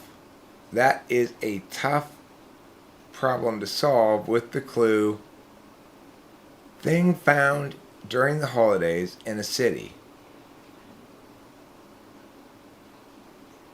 It's a fair clue. It's not an unfair clue. It informs you the city part, the ghetto. It informs you the Christmas part, the holidays. So it's a fair clue, and yet, even with all of those letters, it's hard to figure out that you're talking about a ghetto Yule log. Isn't that interesting?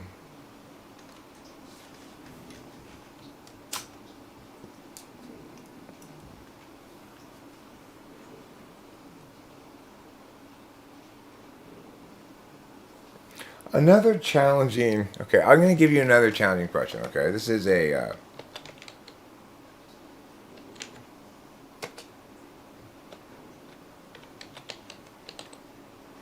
here's the clue, okay? This is the clue, inlet mucus.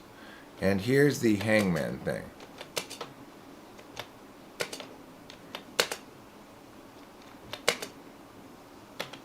Word 2 is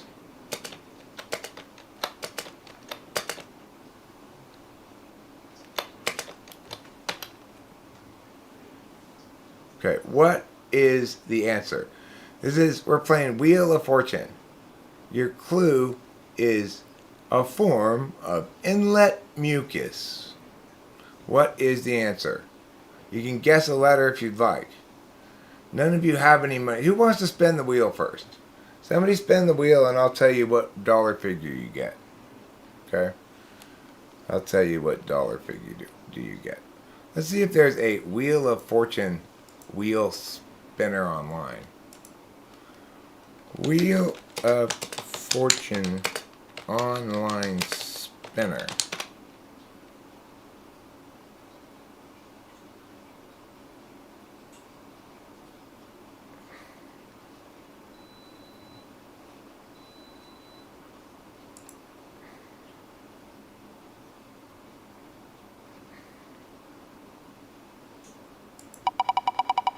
Okay, I found one. Let me put it up on the screen. Okay, let's play Wheel of Fortune. Ready? Okay, so first of all, Legends Fall is going to spin the wheel. You can't guess anything until it's your turn. Legends Fall's turn right now. Okay, $800 Legends Fall. Wait, did I put it on the screen in here? Let me put it up over here, sorry.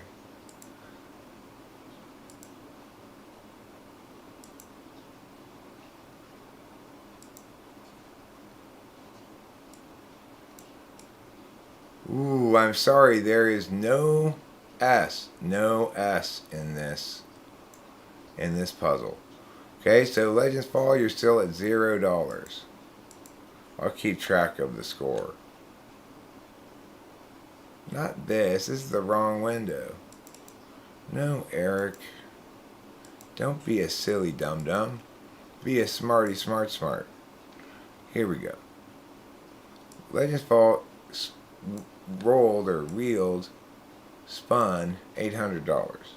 But he didn't get any of the letters right, so he doesn't get any money. How sad for him. Okay, now the next person who is spinning is whom? Let's find out. The next spinner is Elise S. Ready? Elise S. is spinning the wheel. Spin the wheel, spin the wheel. Elise S. is spinning the wheel. What did she get? She got 500 bucks. Okay, guess a letter, Elise S. Guess a letter for this puzzle that I just put. It means a form of inlet mucus. Guess a letter. R. There is an R. There is an R, and I'm going to put it now here. So,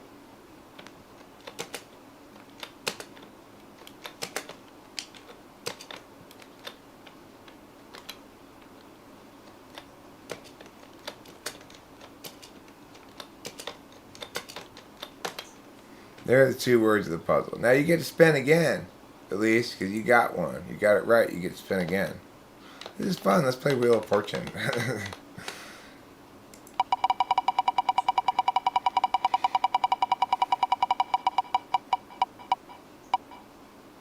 Okay, so you currently have $500, and now you've spun $300. Guess a letter, Elise S. Guess a letter. Remember, if you wanted to buy a vowel, you have to do that before I spin it. D. Okay, you are correct. So now you have $800.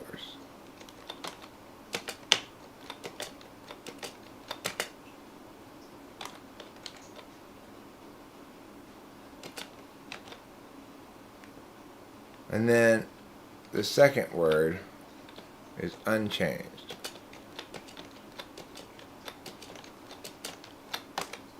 Okay, you currently have $800, Elise S. You can spin again or you can buy a vowel. A vowel is $500. Do you want to spin again or do you want to buy a vowel? Let's see what Elise S. wants to do. You just tell me you want to buy a vowel and then I subtract it from your current total, which is $800. It costs $500 to buy a vowel. Do you want to buy a vowel? Or do you want to spin? You can spin again. But you can't guess a vowel. You have to guess a consonant. You want to buy a vowel. Now you're down to $300. You bought the vowel A. I am sorry to tell you, there are no A's in this puzzle. You are down to $300, and it is now the next person's turn. Who's the next person to spend? Who's next? Somebody put their name up. Who's the next person to spend? At least don't worry, you're doing better than Legends Fall. Legends Fall is $0. You have $300. But that's just Oliver Linehan is spinning now. Okay. Oliver Linehan is spinning. Gonna spin his little butt off. Let's see what he gets.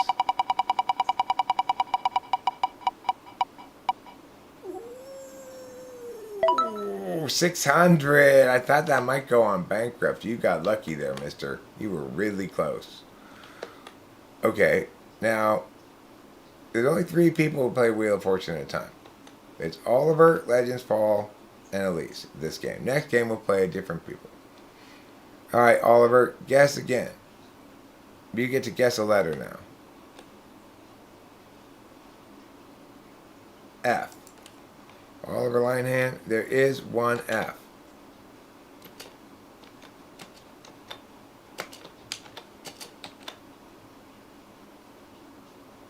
And then the other word's the same. You currently have $600. Do you want to spin again? Do you want to buy a vowel? Or do you want to solve the puzzle? These are your choices. These are the choices that are available to you. What do you want to do?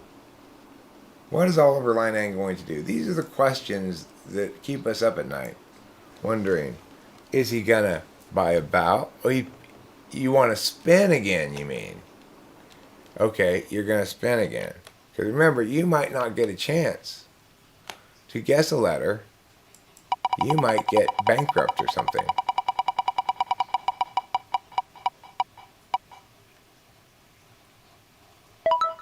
Okay, $350.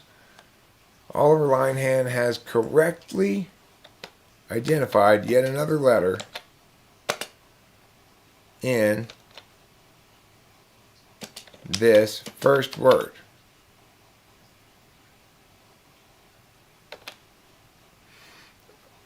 Okay, you currently have $950. You're buying a vowel for $500. It's going to leave you with $450. Which vowel would you like to buy?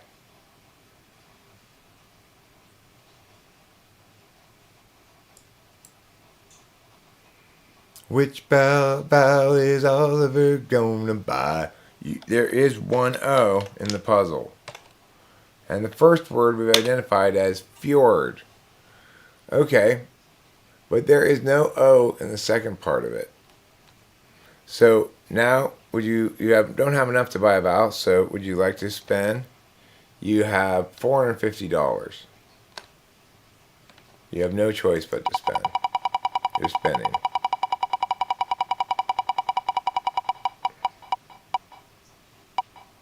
Ooh, $800. Okay. Now you guess the letter. Can't be a vowel though. That's the trick. And after this, we go back to Legends Fall, then Elise. Don't guess Boca 112. Okay, so Oliver Linehan guesses an N. There is no N. So you are stuck at $450, and we go back to Legends Fall. It's Legends Fall's turn to spend. He's got $0, so he can't buy a vowel. Here we go. Legends Fall gets $300. Okay. What letter do you guess, Legends Fall?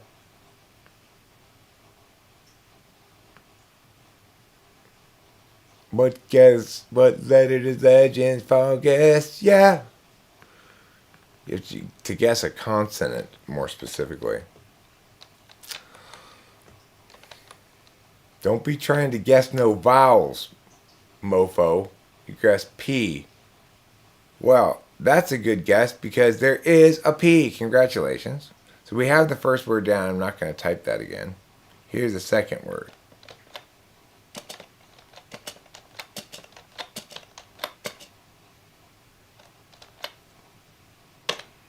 You have $300 and the opportunity to spin again. Here we go. Let's see what number shows up. Avoid that big black bankrupt. 450 it looks like. Do you want to guess another letter? You'd like to solve the puzzle. Shouldn't you guess a letter first so you get your $450? Because right now you're at $300. If you guess a letter, then you get the $450 added to your $300. It's better to solve a $750 puzzle than a $300 puzzle. So why don't you guess a letter first if you're so confident? Okay, you got that right.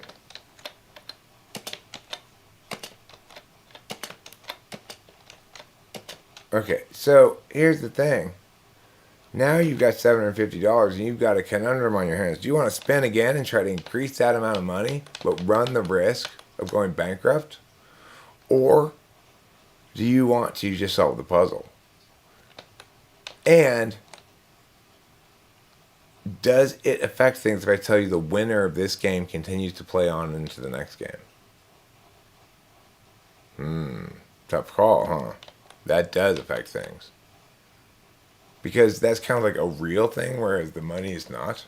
I'm not actually going to give you any hundreds of dollars, but L. Alright, well, you're spending again. He's risking his $750 worth of pretend dollars, even though it might cost him the opportunity to play in the next game. But no, his luck plays out here. $300. Now, $1,050. You are at $1,050. Do you want to solve this puzzle or do you want to spend again? It goes like this. Oh. Meow, meow, meow. Correct. Fjord phlegm is correct. That is the specific kind of inlet mucus I was talking about. Good job.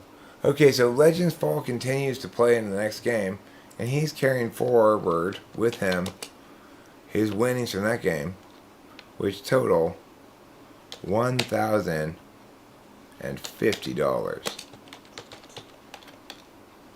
I'm going to call them dolors, because they're not actually dollars per se. But anyway, that's what LF's got. Who's competing against LF? Who else wants in on this game? If nobody else is here besides Elise and Oliver and Legends Fall, then they could play again. But if somebody else wants to play, chime in now that you want to play and you're here and you're ready to play. And we will start playing a new game. I'm thinking up a new puzzle for you. A new exciting puzzle. A puzzle of wonder and majesty. Okay.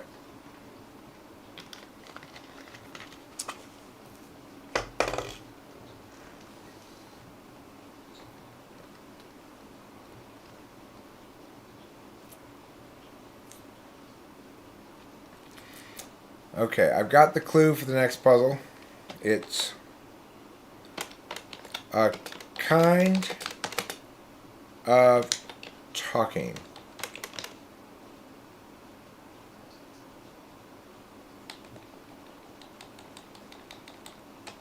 I even add this. A secretive kind of talking.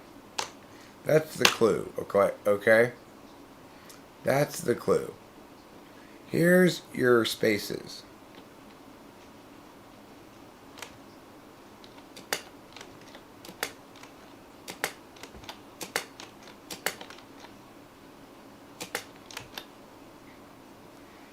Did I get that right? Let me try again.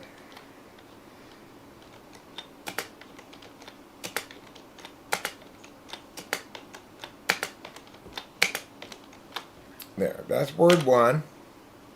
And this one is word 2.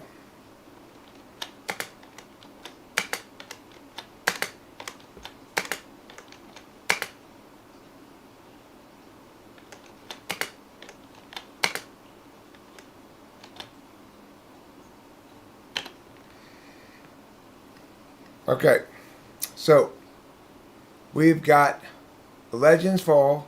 Jack and Elise are playing in this game. We're going to go in that order since Legends Fall is the winner. He gets to go first. Legends Fall, we're going to spin the wheel for you. And you're going to have the first opportunity to take a stab at this puzzle, which is a secretive kind of talking. Ooh, 5,000 big smackaroos on the wheel. 5K in the smackaroo department. Dolores. You're currently at 1,050. That's in the bank. Nobody can take that from you. You can't lose that. Okay? But you could establish a large chunk of potential winnings with this one. S. There are 2 S's in this puzzle. There are 2 S's. Wow. Okay. 2 S's. So they're both in the second word. First word, I'm not going to repeat.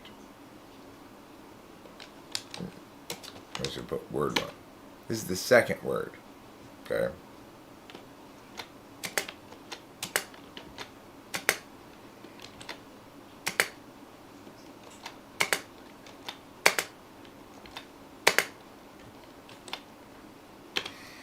Okay, there you go. That's the second word, and currently Legends Fall is sitting on a pretty fat stack of potential money should he win the game at 10K. Wow, look at that. Okay, do you want to spend again? You want to buy a vowel? Vowels are $500. Let's find out what he wants to do. Legends Fall finds himself in a power spot here. What are you going to do? You could totally buy every vowel that was. You can't buy Y. Don't even try. It's never a vowel for Wheel of Fortune.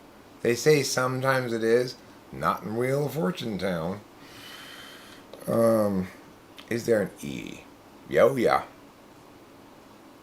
There 1, 2 E's. There are 2 E's.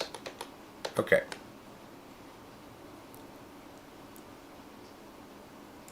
That is the second word, Jack Torrance. Okay, so here's the first word.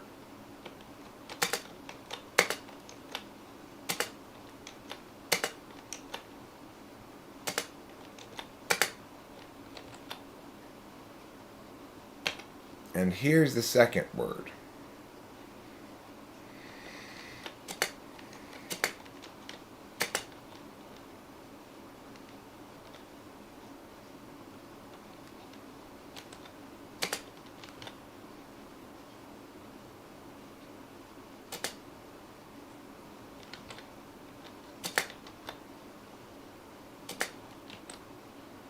So that cost you $1,000 because there were 2 of them. So you're down to 9K.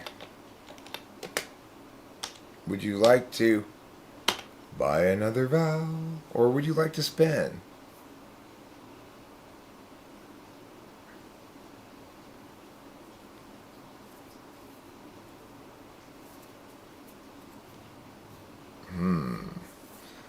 Let's see. The challenge sitting before Legends Fall is, gosh, I'd like to solve this puzzle without losing control of the thing. V. Okay, so he's choosing to spend. Whether or not we find out if there's a V depends if he gets bankrupt or something.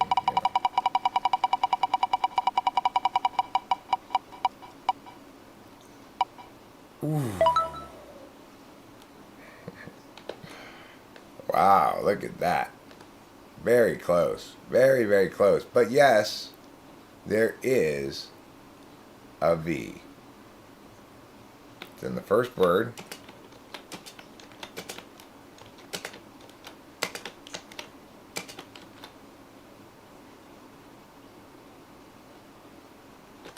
And the second word remains the same. Would you like to spin again? Solve the puzzle? You currently have $9,300.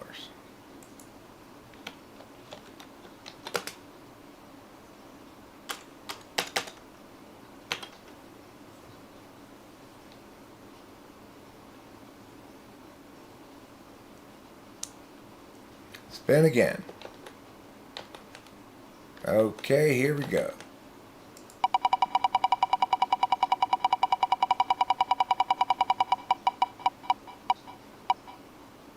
Ooh, 600. 600. What's your letter? Guess your letter. Letter you guess what you think is gonna be the best. Find out today in True. Find out in What's With You. What did he choose? Pick a letter he pick. Don't be a slow picker of letters. You can't. It's too late. You spun. You got to guess a consonant now. You either get $600 more, or sometimes even if there's more than one of them, you get $1,200, for example, or you lose your turn, and we're gonna move on to Jack Torrance. Too late to buy. You already spun. T. There is, in fact, a T. Congratulations.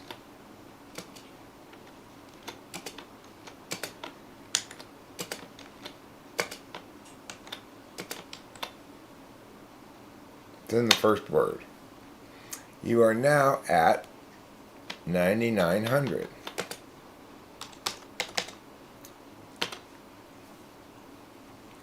Would you like to spin again or buy a vowel?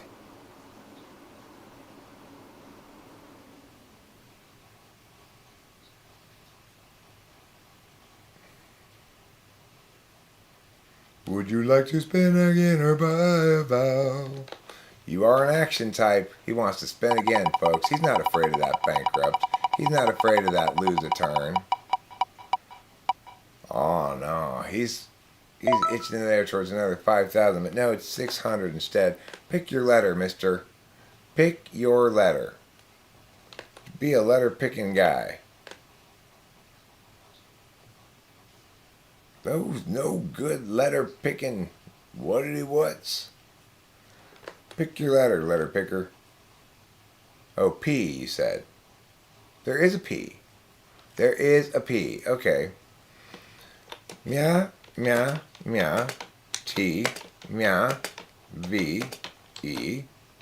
And then mia, mia, mia, mia, P.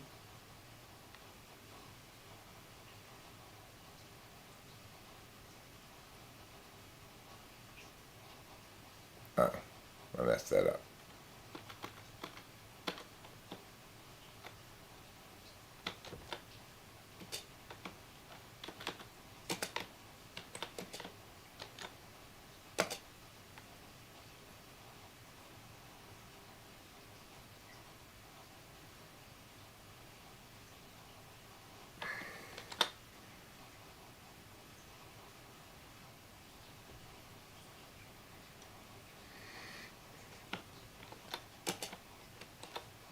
Okay, there's the second word now.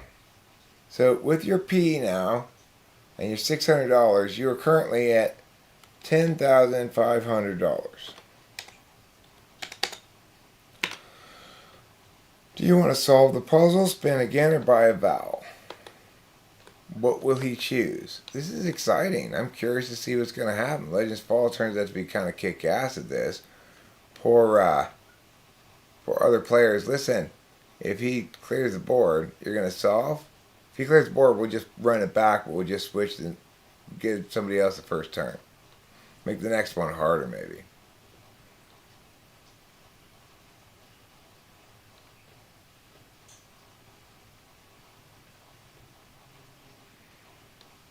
The thing is, I want to look something up without showing you. I should open up a new window. That's what I'll do. Spin. Okay. I will spin. He's spinning. He's pressing his luck like he's worth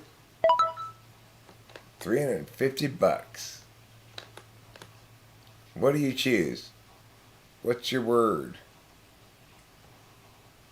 What's your word, Mr. 10,500? Meanwhile, I'll look up something.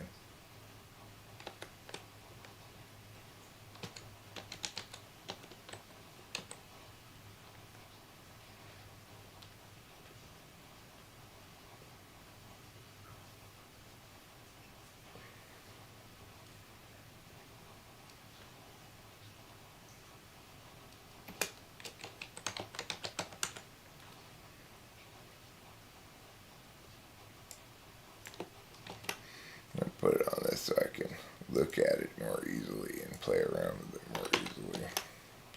Okay, now I can get rid of this window. What did you say you chose, Mr. Man? C? Okay, there's no C. There's no C, I'm sorry to tell you. For the rest of you, this gives you a chance. It is finally Jack Torrance's turn. Would you like to, you don't have any money, there's no reason to solve the puzzle, so here we go spending. Let's see. $450. Would you like to guess a letter? Mr. Jack Torrance. Will you guess a letter for us, please?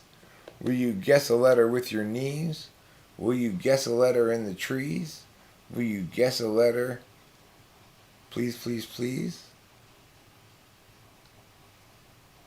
Jack Torrance is gonna guess a letter. What letter will he guess? Will it be A through Z? Will it W? There is a W. This gives one Mr. Jack Torrance now $450. Then the second word goes like this. Pow, pow, pow, S, P, E, pow, S. Now you have $450. You want to spend again? You can't buy a vowel. You don't have enough money. But you could solve the puzzle. JT currently has $450. What do you want to do? You want to spin again? Okay, we're going to spin again. Makes sense. Why not? Let's see what we get. So far, nobody's got a bankrupt or a lose a turn. Is this the time? Nope. $400. What are you guessing? Tell me what you're guessing. Tell me the letter. Tell me with your mom's face. Tell me what you're guessing. Tell me the letter. Tell me outer space. What are you guessing? Are you guessing something? Yeah. Are you something? Yeah. Are you guessing a letter? You are correct. There is an R in there. Let's find out where it is. Okay, I'm going to explain where it is right now. It's actually two R's. So, in the first one, you're going to have yourself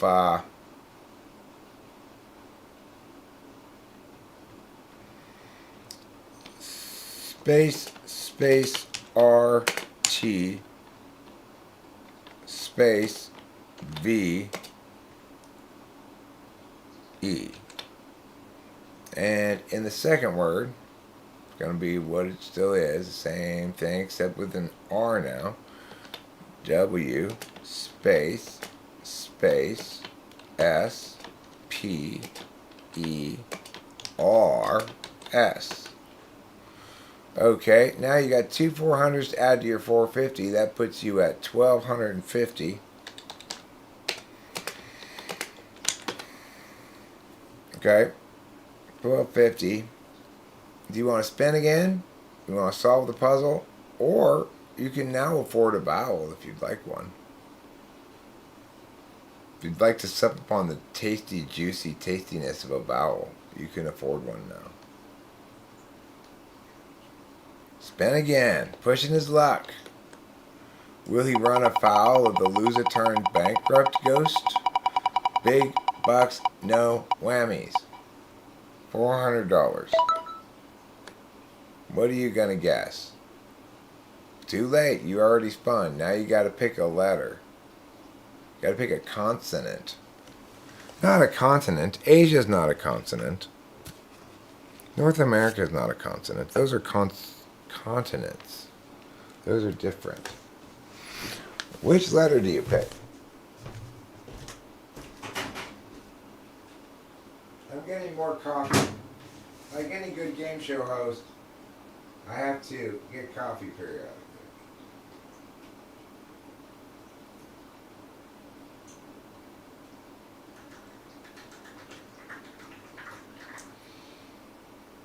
Isn't that hot? Why not? I've been putting it in there for a long time. I guess I let it sit in there for too long. I gotta heat it up a little bit. It's not melting. If your coffee creamer doesn't melt, Jack says H. Okay, well, the second word is W H space S P E R S. Oh, it's real in our hearts, Legends Fall. That's where it matters. It's real in our hearts.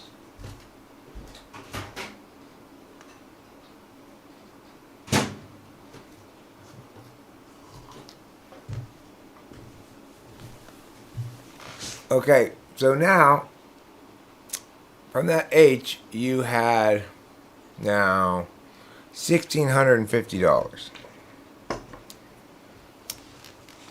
JT, $1,650. Okay, do you want to solve the puzzle? Or do you not yet know what the first word is? That's the other possibility. Second word's pretty easy. Or you could buy a vowel. Maybe it'll give you insight into the first word. Okay, which vowel would you like to buy? Please don't try to buy Y. I always find that awkward. We don't consider that a vowel here, ever.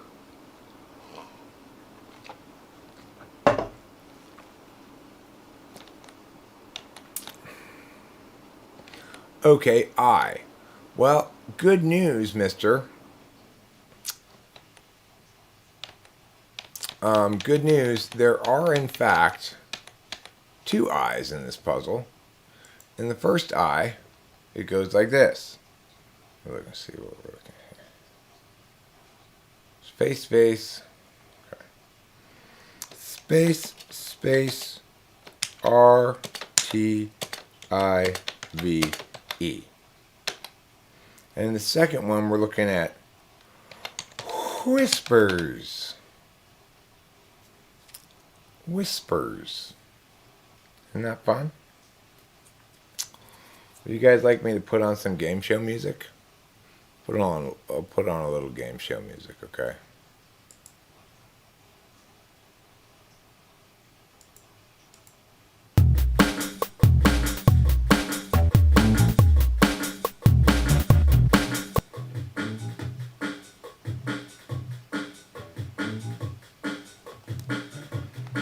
All right. I want to welcome you all tonight to Eric's Wheel of Fortune Extravaganza. Right now, we've got Jack in a conundrum. What kind of conundrum is he in? Should he solve the puzzle? Does he know the first word? Will he have to spin again and guess a letter, hoping that it's the letter that he needs?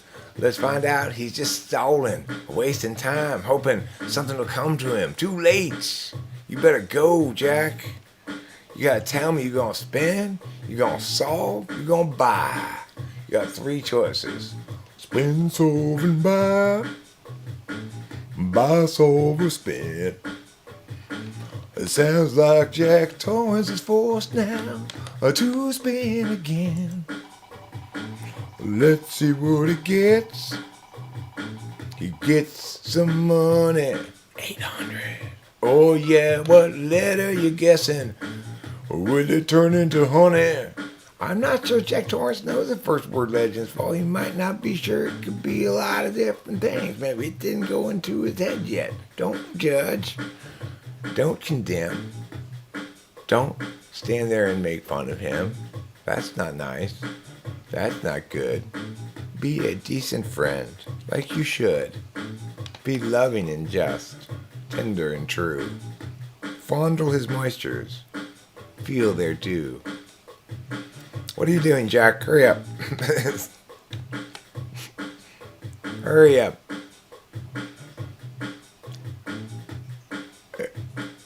What letter do you guess? You're about to lose. You better hurry up. I'm about to you and move on to Elise.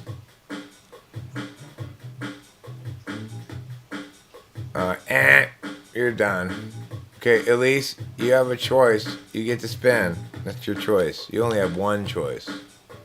Elise is a lady who only's got one choice, and that choice is to spin. She got $300 if she guesses the right letter at least then. What are you going to guess, Elise? What letter are you guessing? Scroll up, you can see we've got the second word solved. It's whispers. And don't forget the clue, a secretive kind of talking. A secretive kind of talking. It's a secretive kind of talking.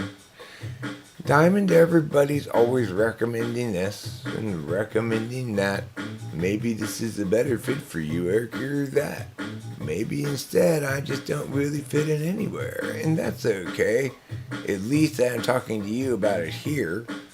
This has the advantage over other places. Thanks, Sean, for solving the puzzle.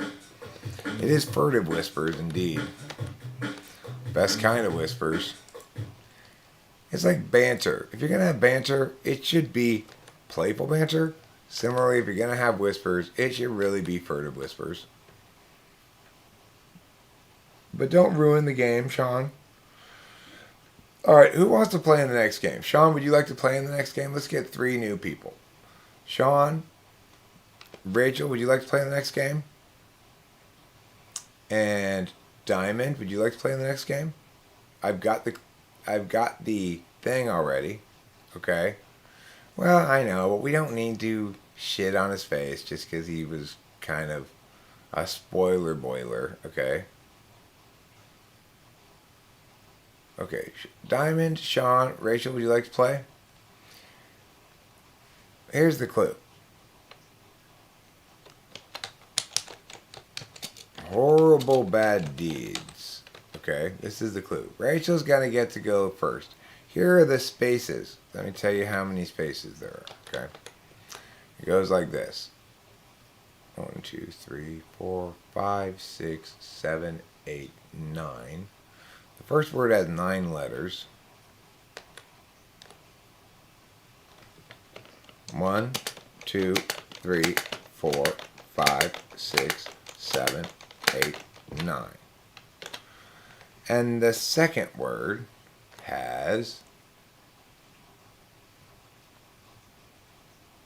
10 letters.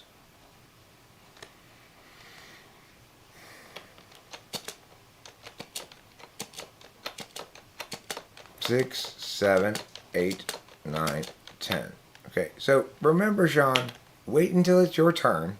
We will help you with this. If you continue to have problems, you're going to annoy everybody. Rachel, it's your turn first because you're my special lady, so you get to go first. You get to spin. Let's see what you get.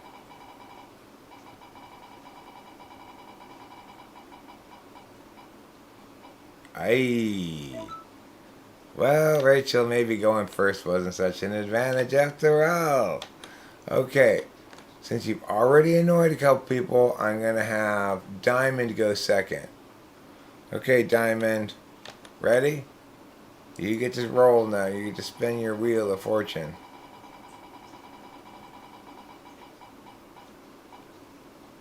$900. Now, if you guess a letter correctly, of course. If you don't guess a letter correctly, you don't get any money. Which letter would you like to guess? Diamond. Tell me. Tell me which letter you want. How will I ever know which letter to give you if you don't tell me which letter you want? You can't pick a vowel, though. Those are only for sale.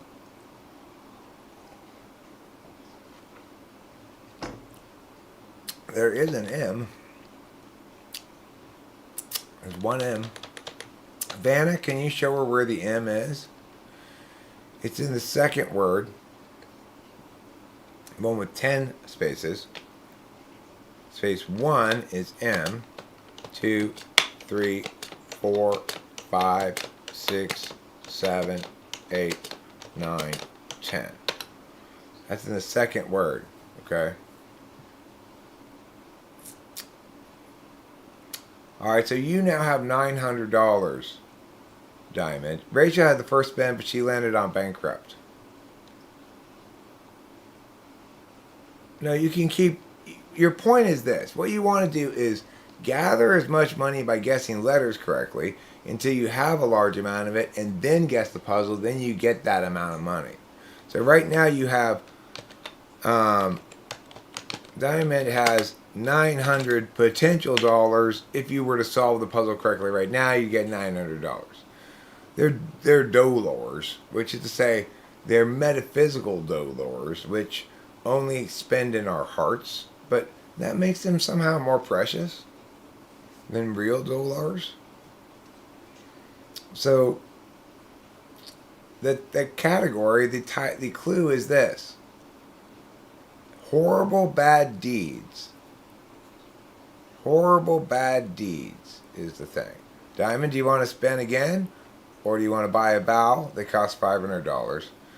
But even if you get multiple ones, it still only costs $500, I've decided. I'm not going to charge you multiple costs for multiple vowels.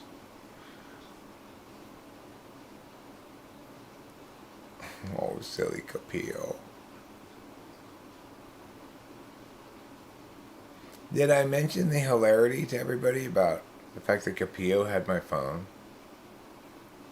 The Capillo after whom my cat is named?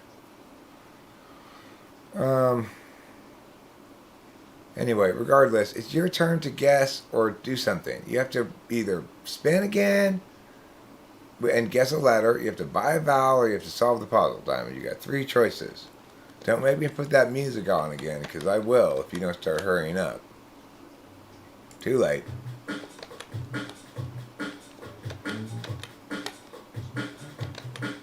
Well, I have to do it a little differently, okay?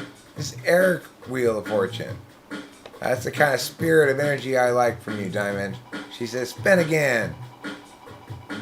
What the F, she says. What the F?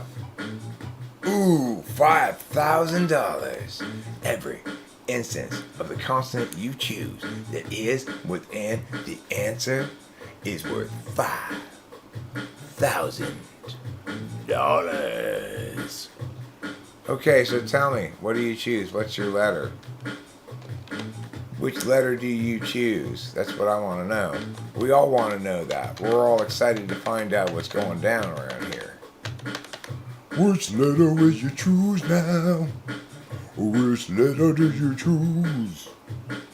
Knowing that each letter is worth $5,000, which letter do you choose?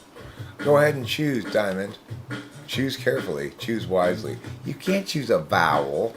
Cheater, bro beater. You can only choose consonants. You have to buy vowels.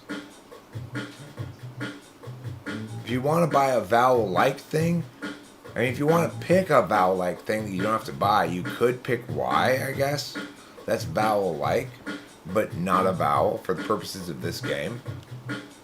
Yeah, you did forget about that, and now you're incurring the shame and misery that goes along with that.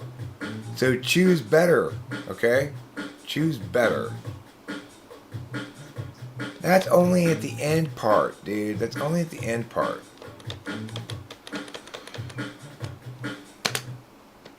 That's only at the end part that they do that. S, you say. Okay, there is an S. There is 2 S's. There are 2 S's. That's good. 2 S's, so you're in good shape. You're in good shape because there are 2 S's. Here is the first word now, with both of its S's. Blank, blank, blank, blank, blank, blank, blank, blank S. That's the first word. Now here's the second word with its S. M blank S blank blank blank blank blank blank blank. It doesn't make me put a space. It doesn't let me put a space. It should be the word that starts with M is its own word, but it doesn't look proper like that. You know, as you can see, it's you got 10 grand. You got 10 grand riding now here, lady. So okay, Diamond, you got 10 grand for your two S's. That's pretty good. Did you have money before that? I don't think so. 10K. All right, what you're gonna do? You gonna spin again, or are you gonna solve the puzzle? Remember the clue. Horrible misdeeds. Where am I from? I'm from Arcadia, California. Horrible bad acts. That's the clue.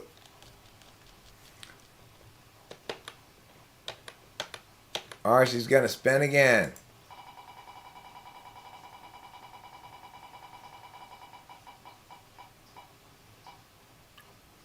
Wow, 5,000 again? Wow. Look at that. You are one lucky spinner. Diamond. No wonder your name's Diamond. You have only diamond level spins. What are you going to choose?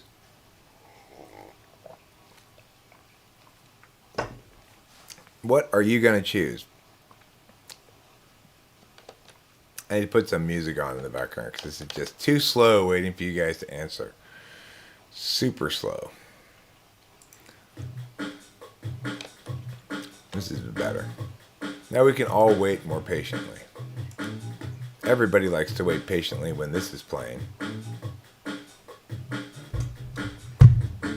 I love to wait so patiently because of this song playing. See, if you buy vows and you get no vow, then you lose your turn. But if you find a vow, then you get to go again. That's the rules on this thing.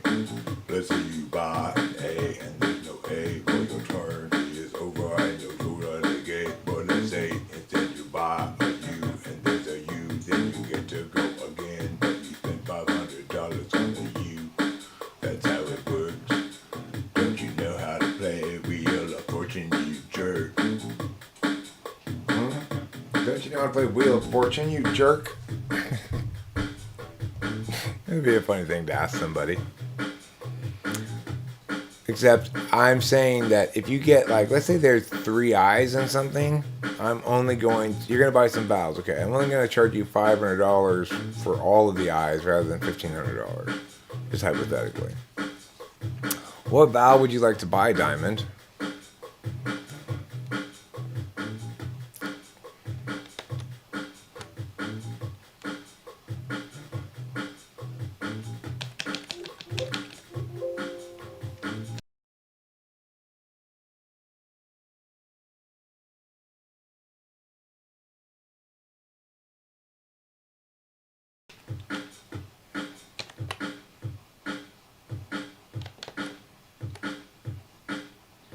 O, okay. You bought an O. There is an O in this puzzle. Is there more than one O in this puzzle? I think there is. There's more than one O in this puzzle. That's true. Okay, let's go. Here we go. More than one O. It goes like this. Pew.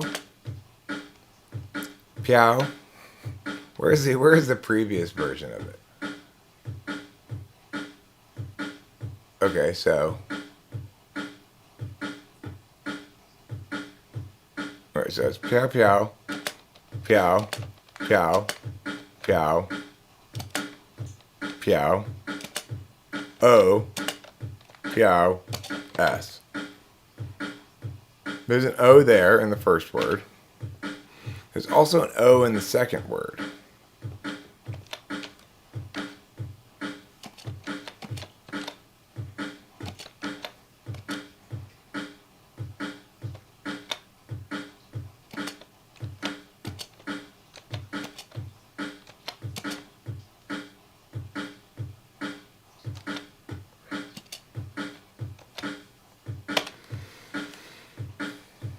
Okay?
One second.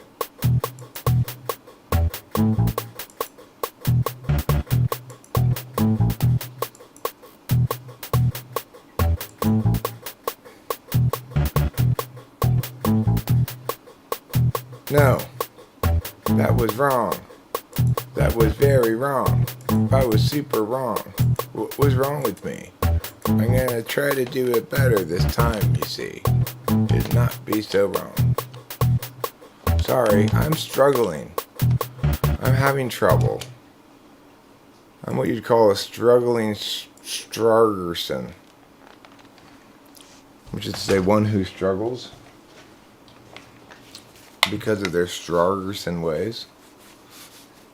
But this should make things a little bit better. I apologize for my myriad failures. The scope and scale of which are barely even conceivable to people who are more accustomed to smaller, more regular sized failures.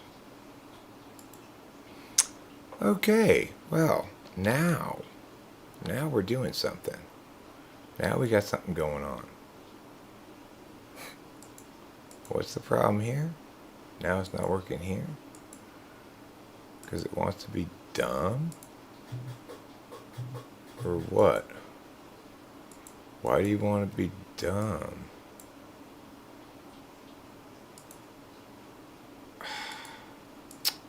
What do I have this on? Fucking audio things. Will you just stop? Will you just stop being so you know what?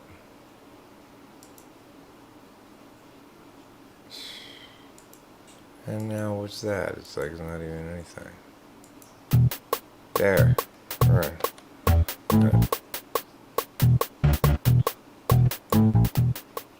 We're going to put that down low, okay? Is that low enough? Is it just sort of vaguely in the background for you? A sense of looming doom and terror waiting to overcome your heart?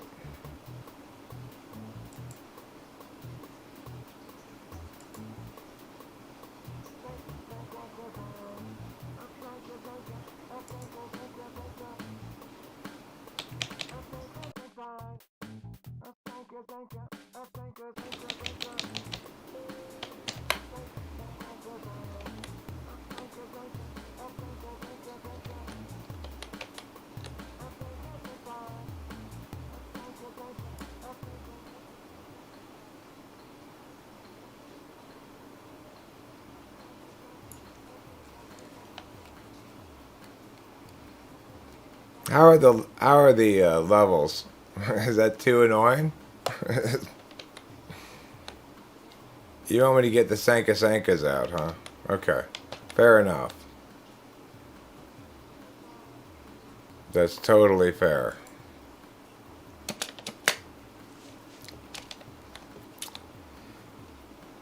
Okay, so did we ever finish that? Oh, you want more spin? Sorry about that. I got a little distracted by trying to set that up. There's a lot of things going on here, you know?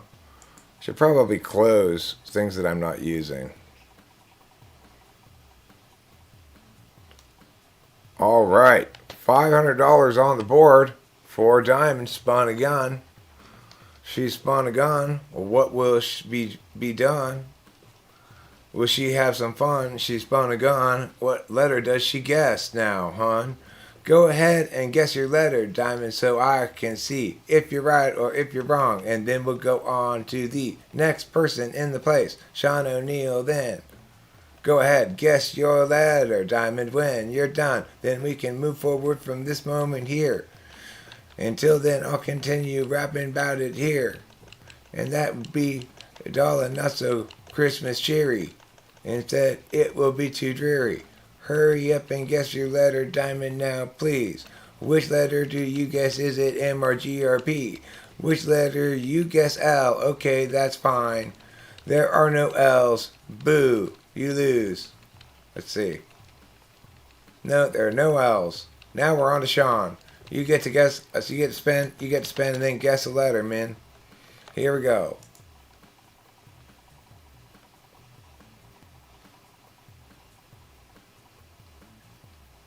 $900 for Sean. What do you guess, Sean? What letter do you guess? Guess a letter. Guess the letter that's the best. You can't guess vowels, can only guess some consonant. Just one. Guess a letter. Go ahead and guess. Go ahead, Sean, and guess. What letter do you guess? I'm still waiting for you to guess your letter, I guess. Why am I still waiting for that, I wonder? Oh, it's P.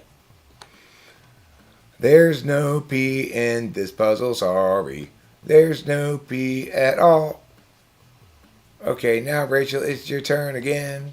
'Cause there's no P in this answer for them. Here's Rachel's spin. What does she get? I hope she doesn't get bankrupt again. $600. You guess a letter. What letter do you guess, Rachel? Let's find out what letter Rachel will guess. Will Rachel guess a letter that's the best? Will she guess a letter that's no good at all? Let's find out when she guesses this fall. What letter do you guess, Rachel? You can pick from A to Z. But please don't guess a vowel though, 'cause that's doing it wrong, you see. Guess the letter, Rachel. Guess the letter. No audio. Yo, yes there. Guess a letter, Rachel. Guess a letter. What letter do you guess? T. There is a T. That's true. I'm not lying. There is a T. A T, where did it go? It goes in the second of the two words. Okay, here's how we go with that word then. M space O space M space S space O space T. Okay, there's your T. Rachel now has $600, you see. Would you like to spend again, or you could buy a vowel for $500?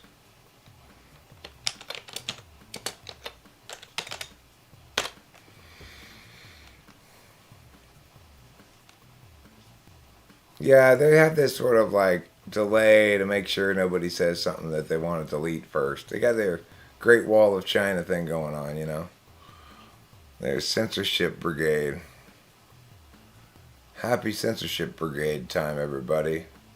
If you like me, you like Censorship Brigade time, everybody. Okay, Rachel's going to spin again. Here we go.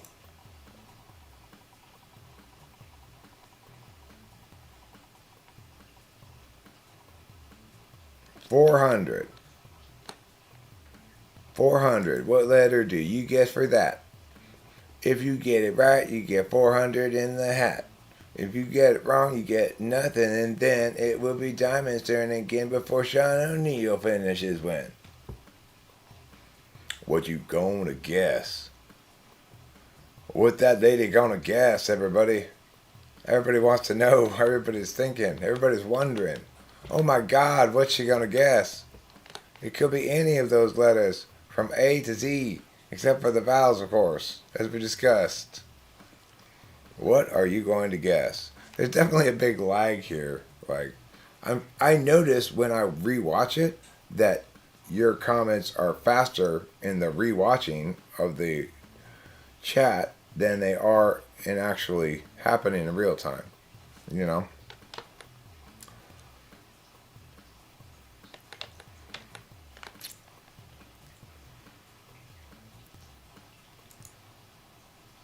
Alright, let's try some other music.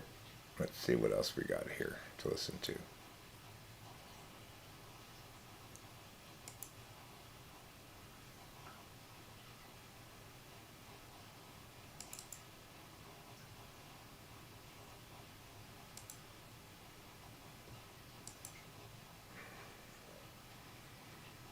Let's see what this looks like.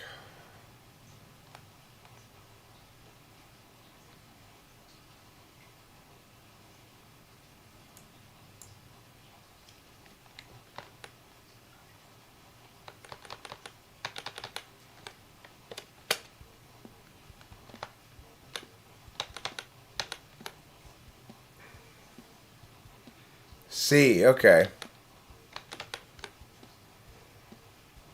Yes, there's a C.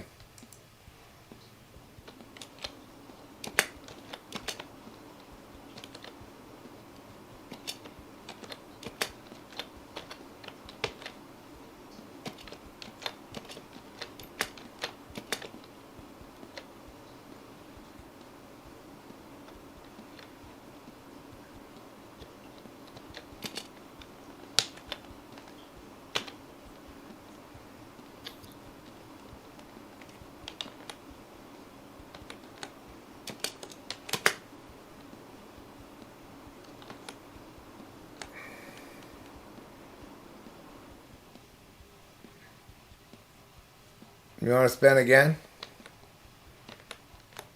Or you want to buy a vowel? That's 400. You got 400 out of your 600. That makes you at 1,000.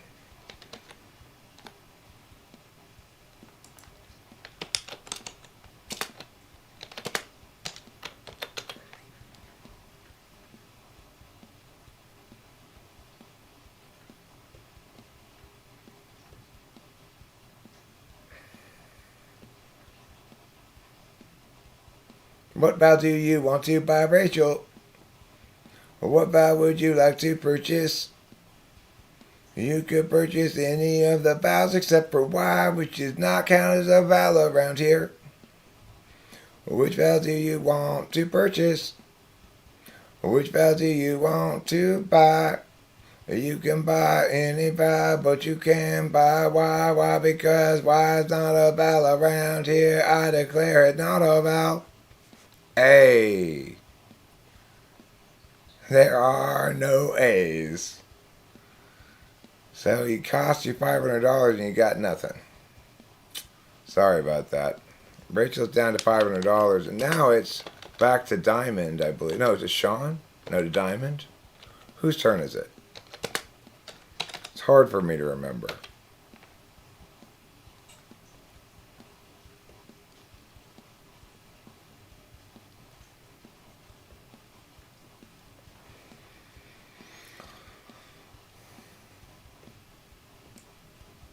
Whose turn is it next?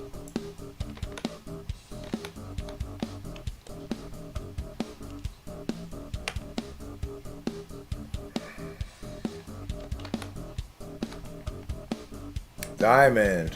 What you do, Diamond? You want to span?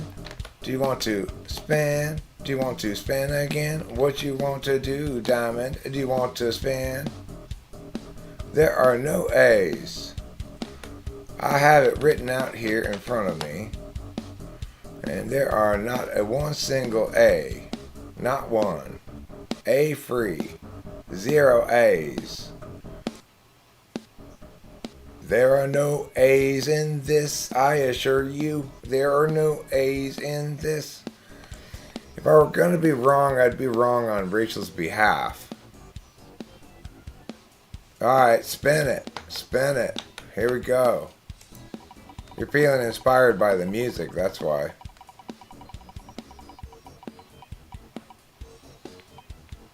Ooh, another 5,000. Who's a lucky lady? I should take you to the casino. Alright, what do you choose? Time to change the music again. What do you choose?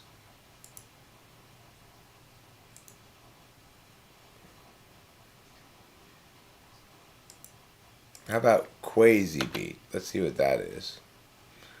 It's always kind of fun because I never know what I'm actually opening and what it's going to be. I don't name things with useful names.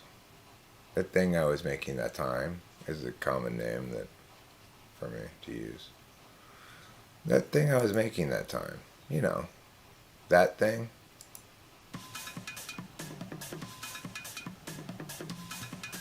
This is a pretty crazy beat.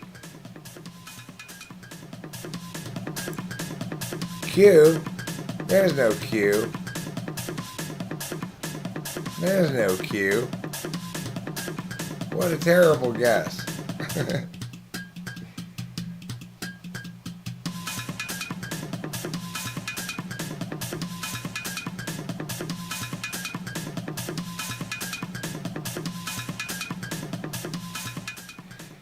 All right, Sean, what do you think? B? There's no B. Okay, Rachel, what do you think?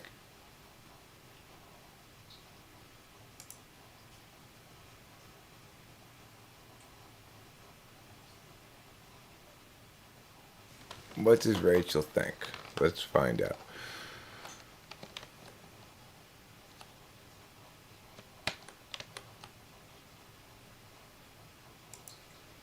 Let's try some other random shit from Eric's random shit folder.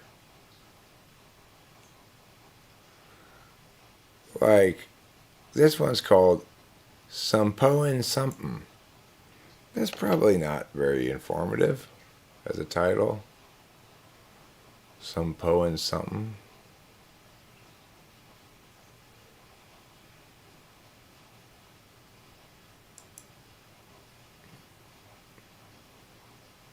I'm not sure what song that might be referring to. Sompoin' Something.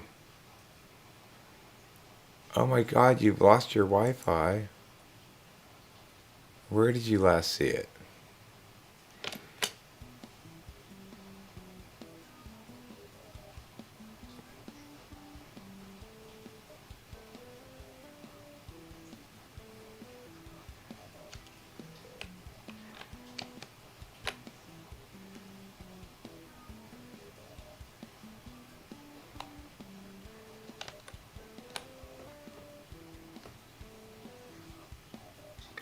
Sorry. Well, it takes a long time for me to ask, and it's a big delay. You know, it's annoying. Okay. There is an N, which solves the last word, right? Not quite. M space S C-O-N.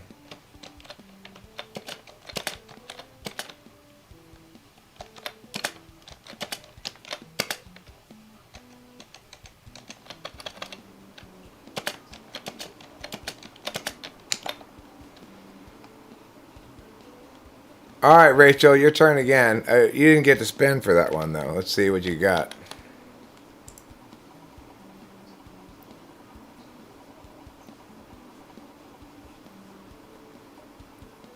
All right, you got 300 for that, Rachel.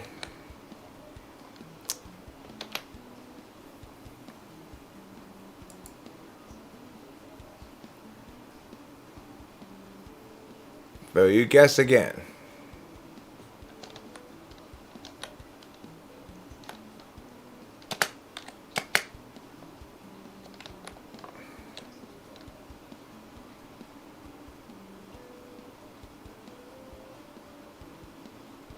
No, it's not. No, it's not.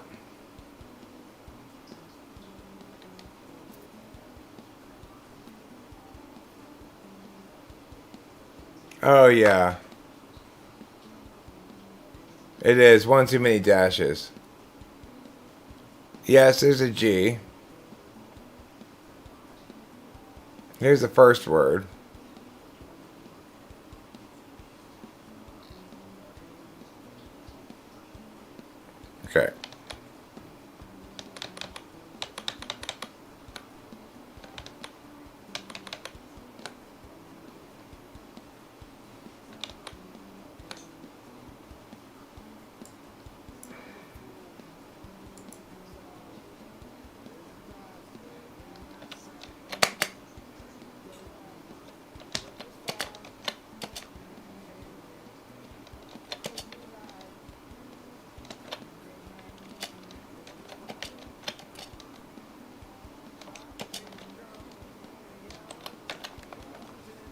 There.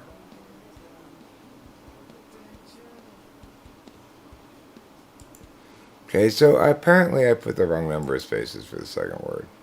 1, 2, 3, 4, 5, 6, 7, 8, 9, 10. There are 10. Yeah. 1, 2, 3, 4, 5, 6, 7, 8, 9, 10. I put an extra space before the T there, sorry. So the second word is this.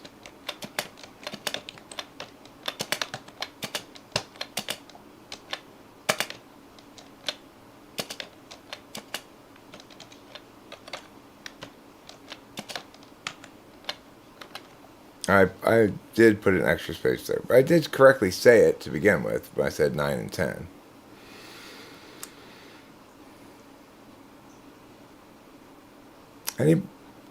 Okay, I'm tired of this. It's too slow with the interference of YouTube not making live chat instant, you know. Rachel, you want to solve the problem? Do you know what it is? I think Legends Fall knows if you don't.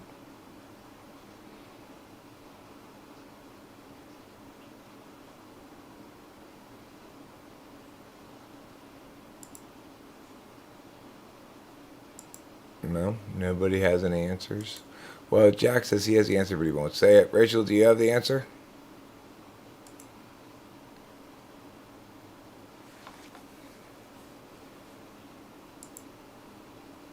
Funky rams and sulky dams. What is this? One never knows. That's where the mystery comes from.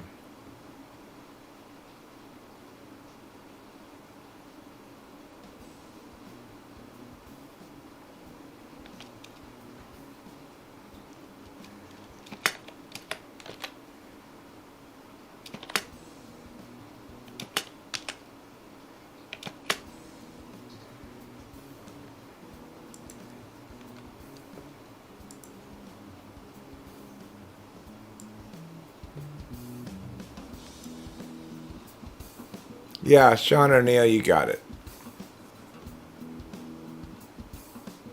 I wonder what this is the proto form of.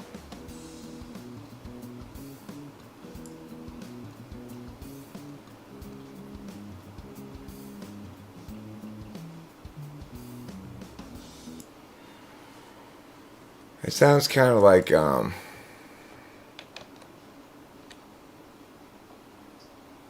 don't know what I made out of that. I think I made something out of that.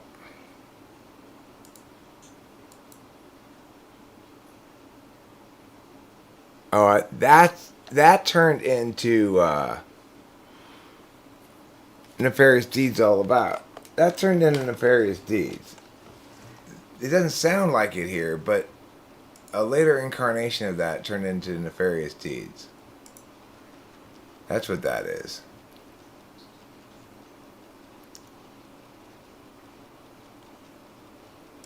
It turned into Lisbeth's song.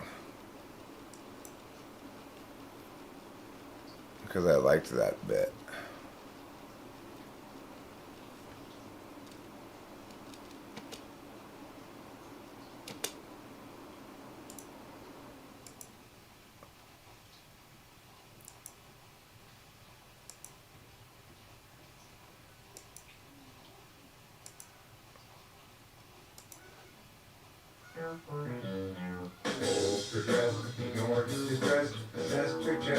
The mess, exit west, and the best we can do is a test.